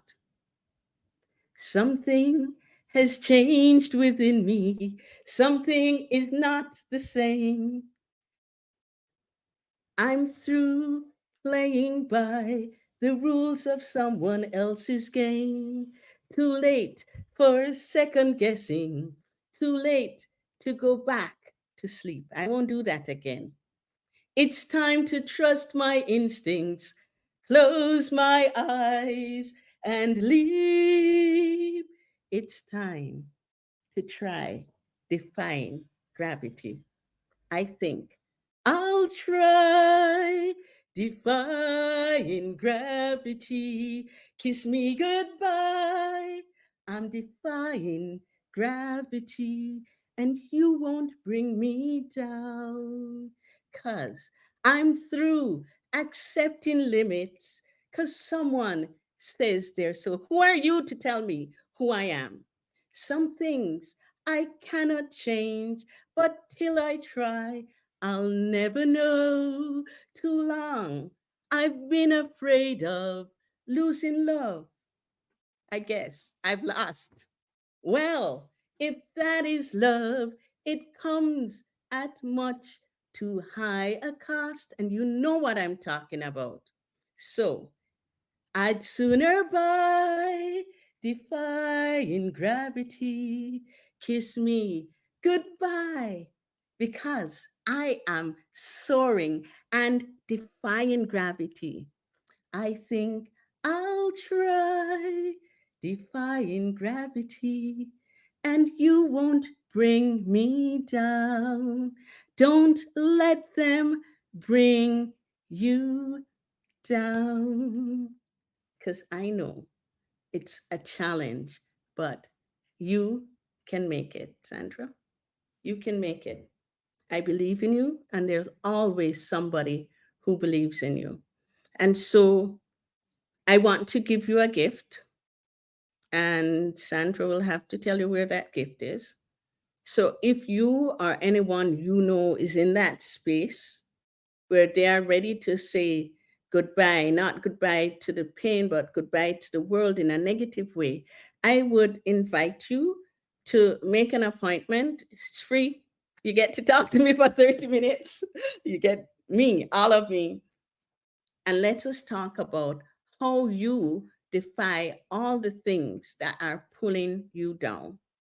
So just go on and book it. I think Sandra can put the link in the chat. And thank you. I think there might be another site that.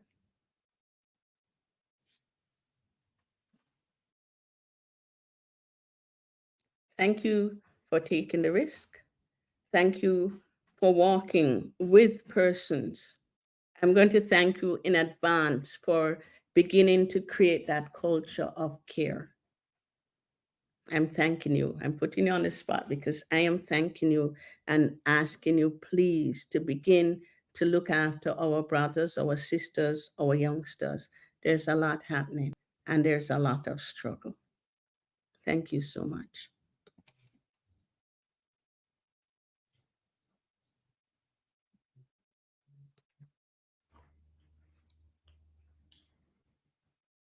Thank you, Dr. Hamilton, for your riveting presentation on suicide prevention.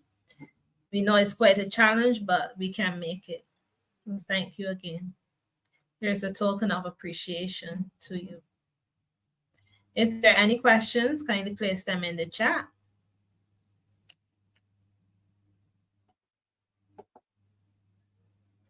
Inclusivity and support. Bargaining takes place. Sometimes the family is in denial. That is so true. Way too often, that is the truth. Somebody had asked a question earlier about the stages of grief. And yes, we go through that anger and denial, and grief is not a straight line. It's very circular, and it hits you and at the weirdest time. You see something and you remember. And I say to people, grief is a sign of love. Sometimes as I work with families that are grieving, they're feeling guilty. And I have to say to them, did you do your best? Because all we can do is our best. And so pay it forward. Watch over somebody else's parent or child. I also should tell you, my uncle committed suicide. And it was an ugly suicide. He actually called his daughter and said, I'm going to kill myself. And by the time the wife reached, he wasn't dead, but when he got to the hospital, he was dead.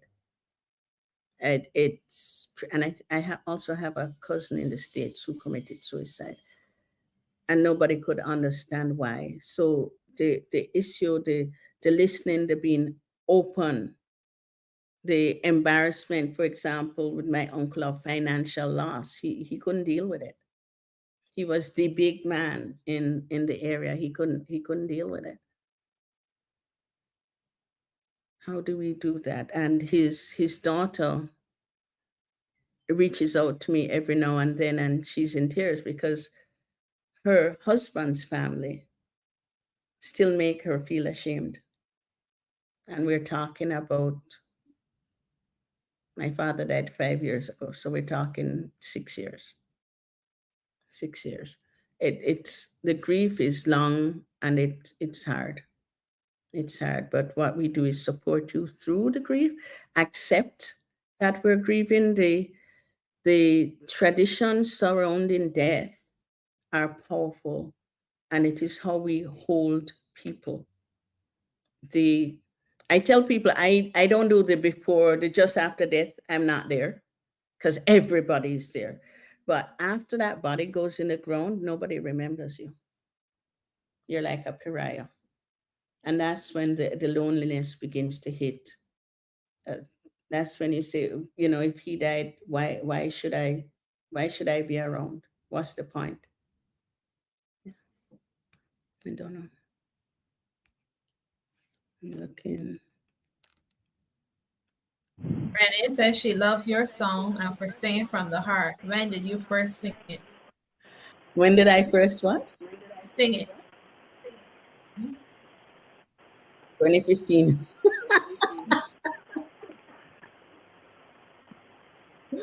Yeah. Thank you so much, Dr. Hamilton. Thank you You're welcome. so much for that lovely presentation.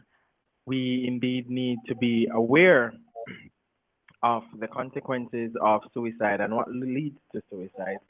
If you have seen any presentation that you've loved so far since yesterday, since the beginning of the summit, they will be available on our website in a bundle for just a small cost. And Shari, can you take us through the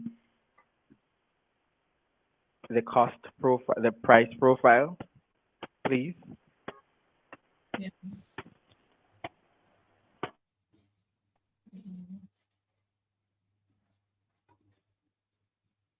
Trying to find it. Okay, so the prices are as follows. Day 1 is $10. Day 3, $10. The first 6 speakers of day 2 you can get for $17, and all of day 2 for $27. But is this in US? Right, that is in US dollars. Okay.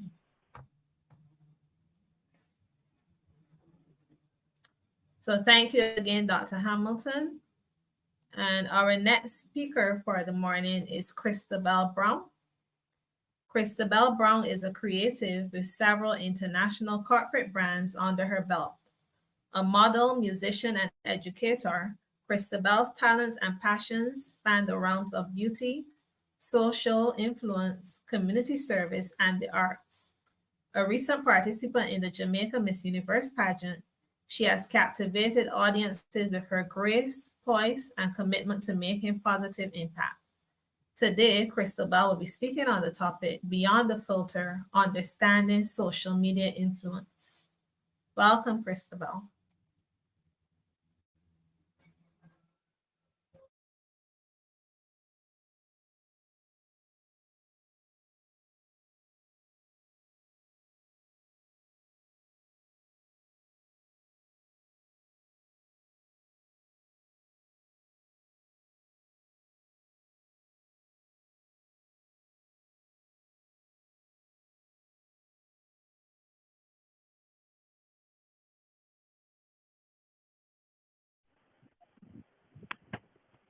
Hi, Christabel, can you hear us? You have to unmute.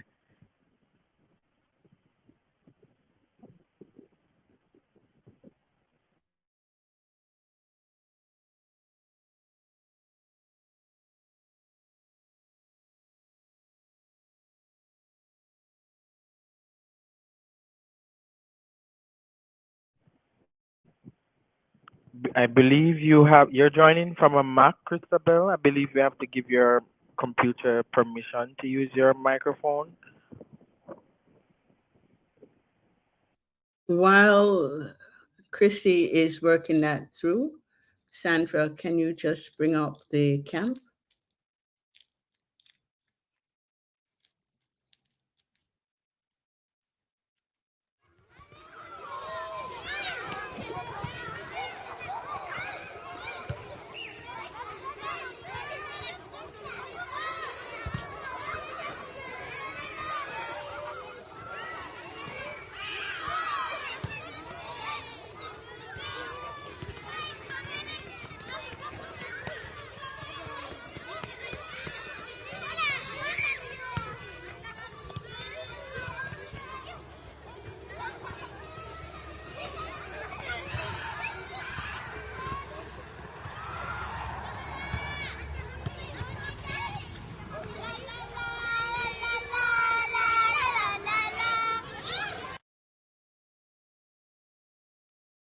So The Y Service Club, because we all believe so passionately in mental health and in youth, we are developing a campsite in Hope Bay, Portland, and we're going to be having a camp on June 22nd. We're hoping for 150 children. Mark says I'm the eternal optimist. I have no clue where the money is coming from to host this camp, but we are going to have the camp. And so if you would, I would really, we all would appreciate it if you could help us to sponsor a child to this camp. There's some, let me see, most of our young wise people have been on the camp or on a camp because they have become my leaders.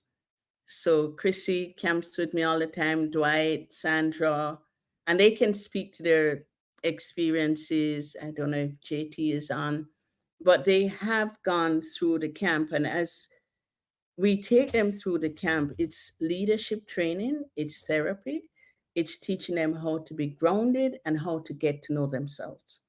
Because so many people are uncomfortable with silence. You take away their phone or their headphones, the music, they don't know what to do because they use it to kind of hide.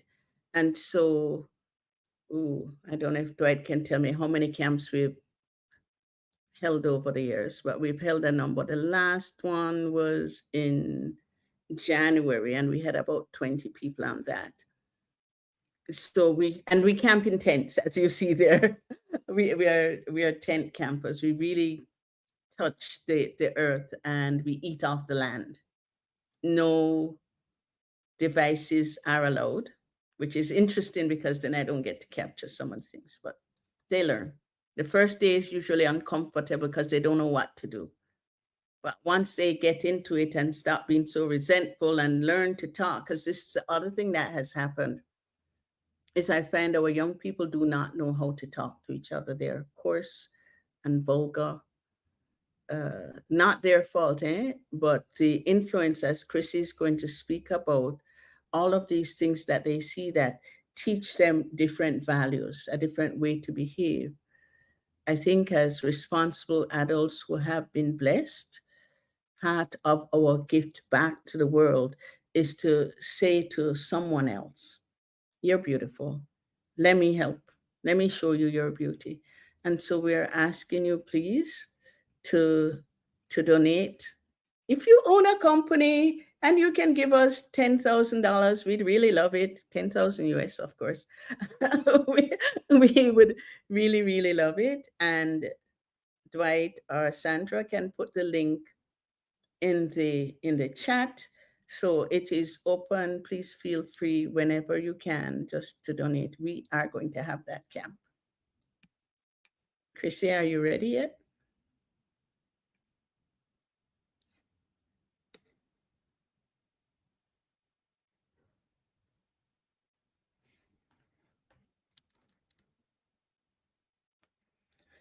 All right, so this is the time, if Christabel isn't quite ready, when you get to stretch and go to the bathroom and release all the heaviness. So let's do a 5-minute break until Christabel comes on.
right, I think this is better. Are you hearing me? Are you hearing me? Hi, Yes, Chrissy. Chris. Yes, we Yes. are. All right, perfect, perfect. I apologize for the delay. I don't know what's happening with my iPad, but good afternoon, everyone. Some persons good afternoon, some persons good morning, some persons good evening. Hello, Wiseman. How are you? Uh, Whoever wrote that introduction, I would like to. I don't know if it's me, but I like to say that I'm an average Joe, or Jane in this case. I would like to say that. So, whoever wrote that lovely excerpt, I need to talk to you off air a little bit, but I would give a more realistic approach as to what my topic will be. I'm actually currently going through that right now, so I'm able to give you a literal real life experience. As you'd have heard in my introduction, I was a contestant in the Miss Universe Jamaica Central 2024 pageant. I placed fifth, and they were like, "Well, the top five needs to come to Kingston." So I'm actually officially in the official Miss Universe Jamaica pageant, and it taught me. It is currently teaching me how to show up and show my best self. So whether you are on social media or not, that's the way you're supposed to show your best and genuine self. And I purposely came on like this, not fully done because I'm actually here at the shoot. And I'm showing you exactly, even if you're not prepared, you have to show someone that you are actually prepared. So I don't know if everyone can in this moment just turn on your cameras. Can everyone turn on their cameras? And as you turn on your cameras, think of the person that you're looking at in the moment. What is your story? What do you have to share? Now, the two-sided situation is that who are you on social media and who are you in real life? Is it a case that you're looking at two different personalities, or are you looking at one? Are you consistent across the board? I will give an example with my Wiseman history. My story, how we actually met and we went to camp. I was joining because I genuinely love to give my time. I'm of service to my community. And that's how I showed up and I showed out. That is my continuous story that will never ever change. The real question is, as wise men, as wise individuals, how do you show up and show out every day? What is your wise story? I think we want to take it back to a case where, let's say, for example, what you post on social media, is it a reflection of your best self? Is it something that you'd want, let's say, 10 years from now? Did I really write that? Did I actually say that? Because what you say now will harm you in the long run. I'll give an example of what I'm actually enduring in this pageant, in that whatever I say now will affect my thought, words, and deeds in this competition, because it will judge me as a person and also my character. How will it judge you as a wise person in that? Is it that you're not practicing what you're preaching? Or is it that you're not showing up as who you are? Wise persons who are on this conference here, you know me, and I never had a red color hair. This was recently where I got my color changed. But I did not let a color or a hairstyle change who I was at the core. And at the end of the day, you do things intentionally because it shows a different side of you, a different part of your personality. Now, how do you have that reflecting on social media? It's how you communicate your story, how well you know yourself, and how the person is going to be able to relate to you. I remember for a while as a child growing up, I had a huge difficulty actually in showing up my true story because I often thought that I was misunderstood, misinterpreted, and I also was not sure of who I was at the core. And I'll be very honest with you. It's also a case where a lot of people will suffer from identity crisis. You're trying to figure out if you're supposed to be this other person when you've forgotten the real you and you're abandoning your true purpose as an individual. So what you want to go through is think about who you are, what you are, break down those pieces, and then build the real you. We're in a social media age, and most times you're living in the space to understand that, is it that whoever I show on camera, is that me 24/7? Most times you see persons come online and they'll be like, oh, well, that's not the person I know. And it's because the assumption that social media gives a different persona to the person who should be in real life. Anybody will tell you, no matter what, my crazy personality will always show up because it's a part of me. It's my DNA. Anybody will tell you, I will come as I am, but I'm going to show up authentically. I'm going to show up to understand that this is who I am and that will never change. We need to understand as wise men, what is your wise story? What is your why? Your literal why? Because we're branded as wise men, we are told to acknowledge the duty that accompanies every right. But do we do this in our daily practice? Do we do this unapologetically? Does it happen just naturally? You just don't know. Where people can actually say, oh, she radiates the wisdom, or he or she does that. So it's some of these things that we want to think about. At the end of the day, people should know who you are as a wise man, because the aim is that, one, people don't really know about wise men. Let's just be real. People know about YMCA. It is your duty as a wise man to show up and explain who is a wise man. And it doesn't matter if men is gender specific. You are a wise man or a wise woman, if in that category, but you're showing up as that person, not young youth. You are showing the world that as a youth, I'm able to do so much and so much more. A lot of us youth on this call, I've actually seen the incoming youth representative, I'm happy to see him, and a lot more other youth who have been in contact with. And it's great to see you guys showing up in a space where you're able to be listening to these stories. But while you're listening in, how are you able to piece your life together to create the real you, the real authentic story you want persons to remember? So to say, for example, like one example of myself, persons have always known me in that I'm unapologetic, I'm authentic. My story is true to who I am and I will never change. I may be a little bit crazy and do things off the horizon, but that unconventionality is what sells my personality. So I want you all to think about that. Who you are, what is your why, and at the end of the day, how do people see you in the space? What do you want people to take from interacting with you?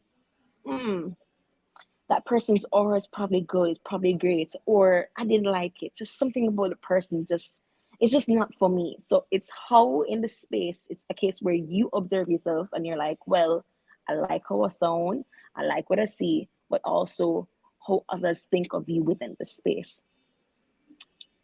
Most times we're in this social media space, we look at the fact of people always judging us. But it's going to happen. It will always happen. But at the end of the day, we have to self-analyze ourselves. How is it that we show up in a space where we're staying true to us without fear of being judged? We need to think about those questions. What I will say is this. We are all from different regions in Wiseman International. Show your story. Because all of the regions, all of the areas, all have something different. Your culture is different personalities, different ways of how you do the same thing. Say, for example, this phone, we all have the same phone in all different areas, all different spaces. But how is this phone telling the story in Asia, in Africa, in the Caribbean, in Europe? How does this phone tell a unique story that is personable just to that area? But we're able to understand that. Now, that's how we need to show up and show out and show who we really are. Wise men, because we're not on the forefront, we need to be able to tell our own personal story because of that personal connection. Tell your why, what got you into the movement, and why other persons should want to join you without even saying it literally. That needs to be the case.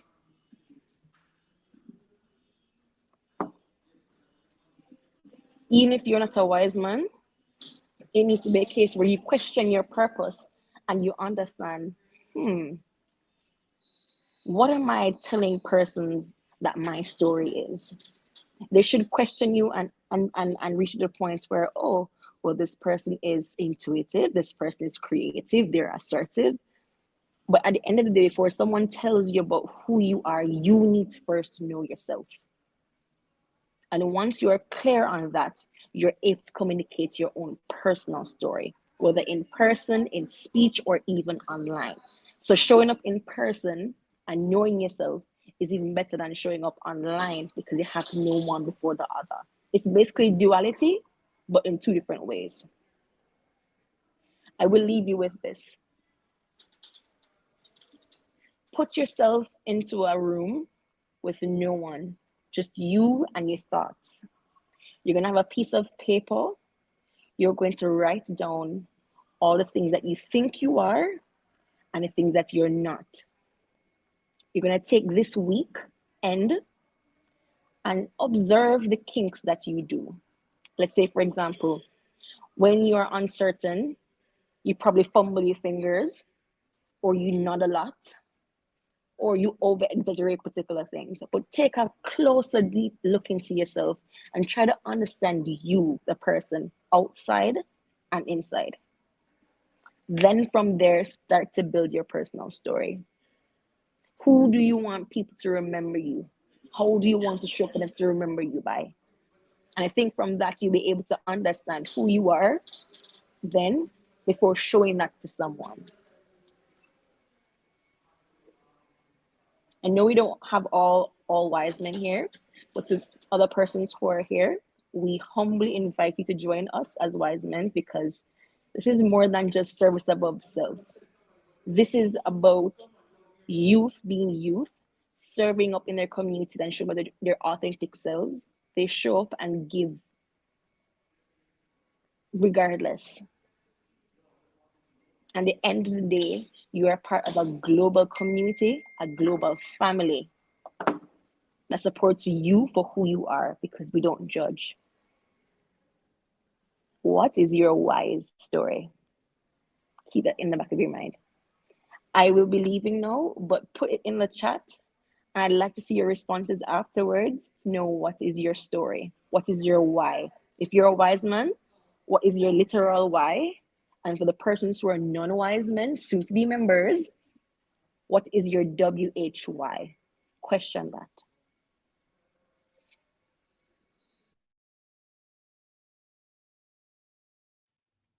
Thank you, Christabel, for your wonderful, thought-provoking presentation and for reminding us to question ourselves as to what is our why. If there are any questions, please put them in the chat.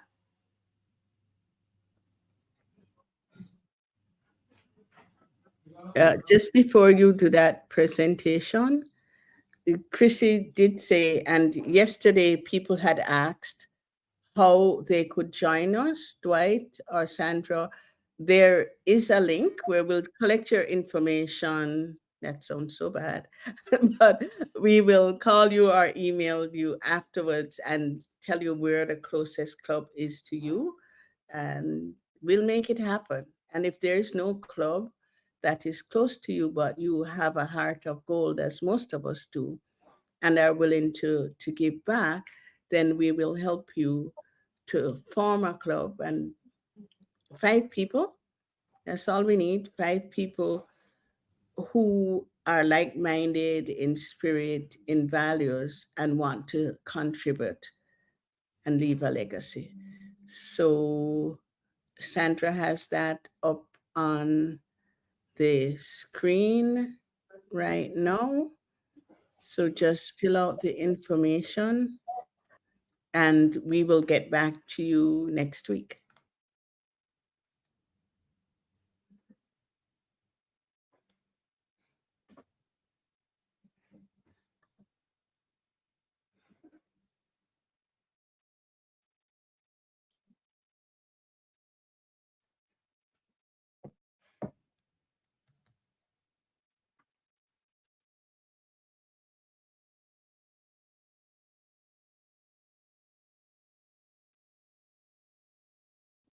And if you're on Facebook and YouTube, we will post the link in the chat, or you can indicate in the chat that you desire to join this wonderful movement.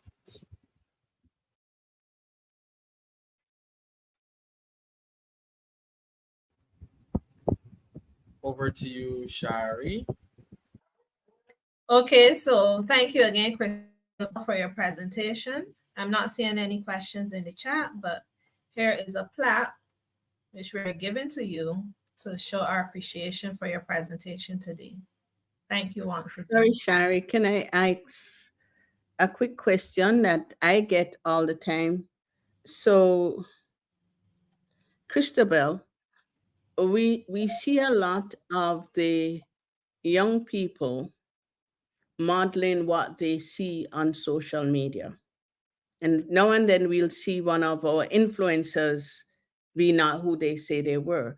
How do we get our youth to realize, not just people here, but in the wider space, how do we get our youth to realize that a lot of what is on TikTok or whatever other media platform is not true? All the bling and all the posting is not necessarily true.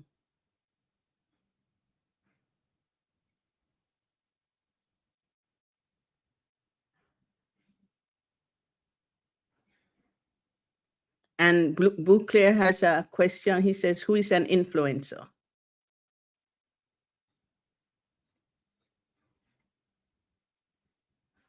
So, Chrissy, where did you disappear to?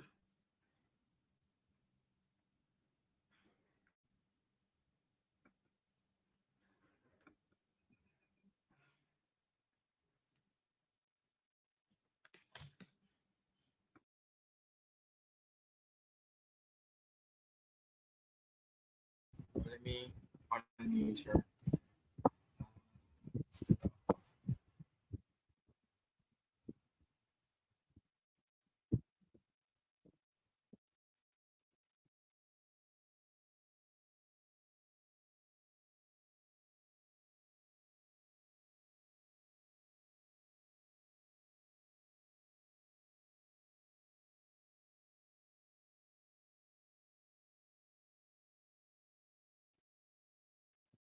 Seems she has dropped off. As she mentioned earlier, she's currently in the Miss Jamaica Universe pageant competition, and they have a lot of prejudging activities almost every weekend leading up to the official coronation. So I believe she has gone to.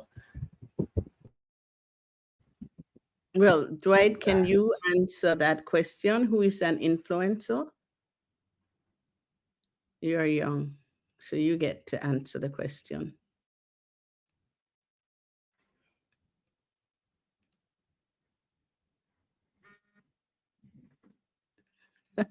I love you, Dwight.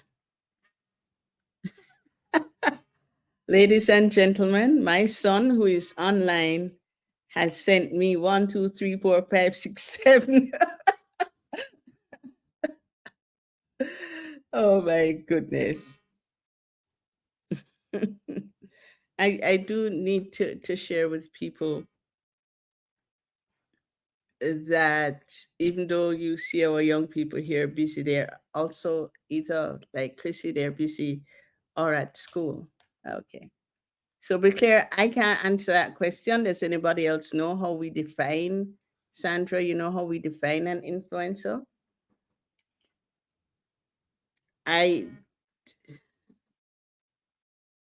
Thanks, Dwight.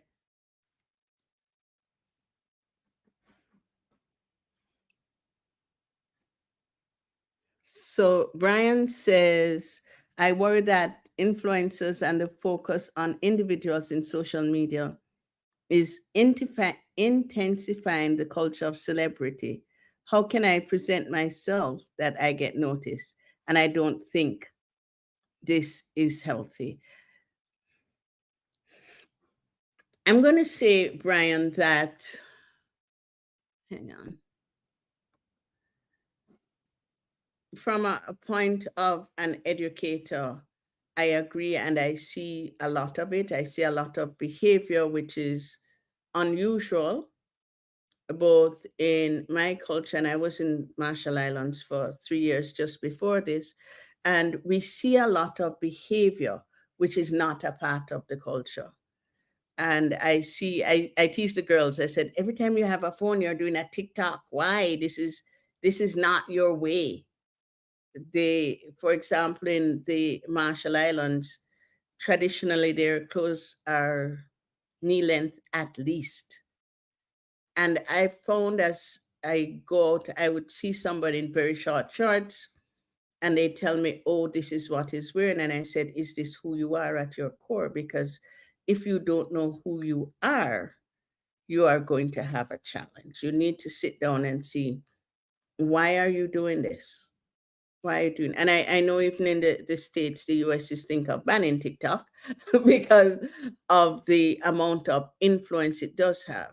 So in my own work as therapist, when I speak about suicide, I didn't speak about self-harm, but I see a lot of children and they tell me, oh, if you go onto this site, they tell you how to.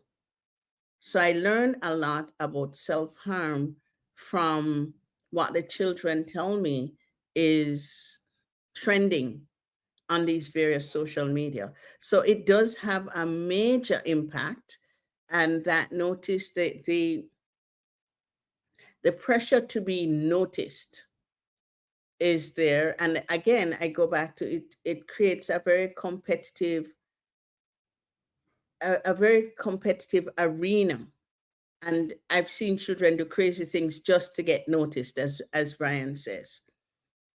As adults, we have to monitor and we have to say what is safe and kind of, have we grounded them in the values? Have we given them enough so they can stand on their own 2 feet? It is very hard saying no, even though, my people tell me no all the while, but I tell them it's okay to say no. But it is one of the things that we don't teach people is how to say no. I get told no. All of the millions of people I work with and children I brought up, they have learned to say, no, I'm not doing this. This is not influencing me. And I see it even in college, university graduates. I see it in the young doctors, people who you think would know better. Chrissy, for example, ages ago, when I asked her to manage my account, she had about 4,000 people on one platform. She didn't mention that she manages the social media for quite a few corporate companies. And so I say to her, if she holds a bottle of beer, the sales are going to go up. And that's why she's employed. That's why she's employed. So they do have, they set the trend for the young people. That's what they do. Does that answer you? And Martin says, influencer, see, this is why you ask the young people the questions. Someone who has something material or an idea that others are attracted to, and who has managed to publicize it and have reached a wide following. So I think she has over 8,000 people following her. So she is an influencer. Okay, that answers you. But I do need to say, not all the influencers are bad. Not all of them are bad. I was looking at one young man yesterday, and I actually, not a TikTok person, but I actually wrote him and said, it is so great to see you using the platform to speak positivity. So not all is bad. It is for us to ensure that we are teaching the correct values. Back to you, Shari. And we still need Before that, Dr. Hamilton, I have a question for you about social media influencers. You said not all influencers are bad. Do you think that a lot of persons who are now considered social media influencers, do you think that they enter into this arena or this stage on TikTok, Instagram, whatever, because they are seeking attention, or they lack something personally? Could it just be money? Because you do gain money. People earn from that. So I never say this all I never like to, and I shouldn't use the word never. I tell people never say never. I do not like to kind of just label broad brush because we don't know. And it depends on the country, it depends on the circumstances. For example, you have a following and you're doing it for good. Is it because you want attention, or is it that you see there's a greater cause? So there are lots of civic groups out there. I think because of media, and journalism is about making headlines. So the ones that make the headlines are often the negative ones, but there's quite a bit of good that's out there as well. So we need to be fair to our young people. And again, I'm only on these platforms because my young people don't give me much choices in this. And I see them doing quite a bit of good. So no, I don't think they necessarily doing it just to get attention. Universities students do it because they have a message that they want heard. So I would never, that never word again. I think if we really want to know why somebody does it, we should ask. And several of the people that will come up, and here's the thing, because of the algorithms of the social media, you click on one, you're going to get several things that are similar. So because I'm clicking on civic affairs, I'm seeing a lot of positive things. But if you clicked on, I don't know the dance halls, one of the X-rated musicians, you would be getting more of that. So what is it? And I go back to my talk and I look at the peer group. Who are the peers who are sharing this? I saw, for example, there was a school where the students serenaded the teacher and the teacher was really, really surprised. And I said, wow. And it went viral. Like, that is good. Whoever that student was, it was a high school student, whoever that student was, did a great job. They weren't looking for personal acclaim. So I hope that answers you. Anybody else who works with young people, please feel free to chip in.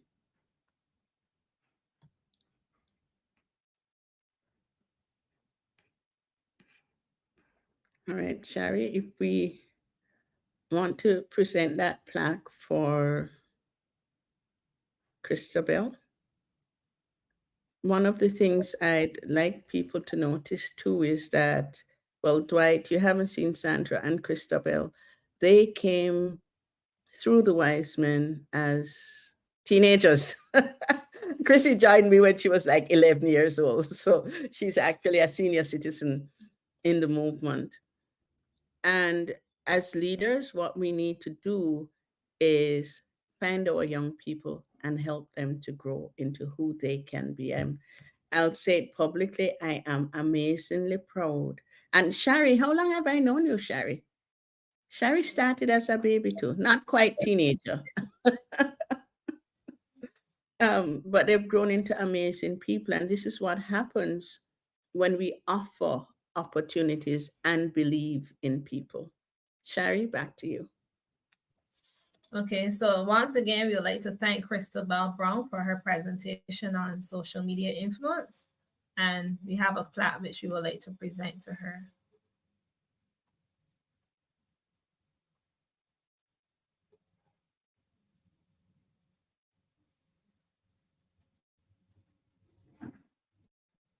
So here's the plaque. Thank you once again, Christabel.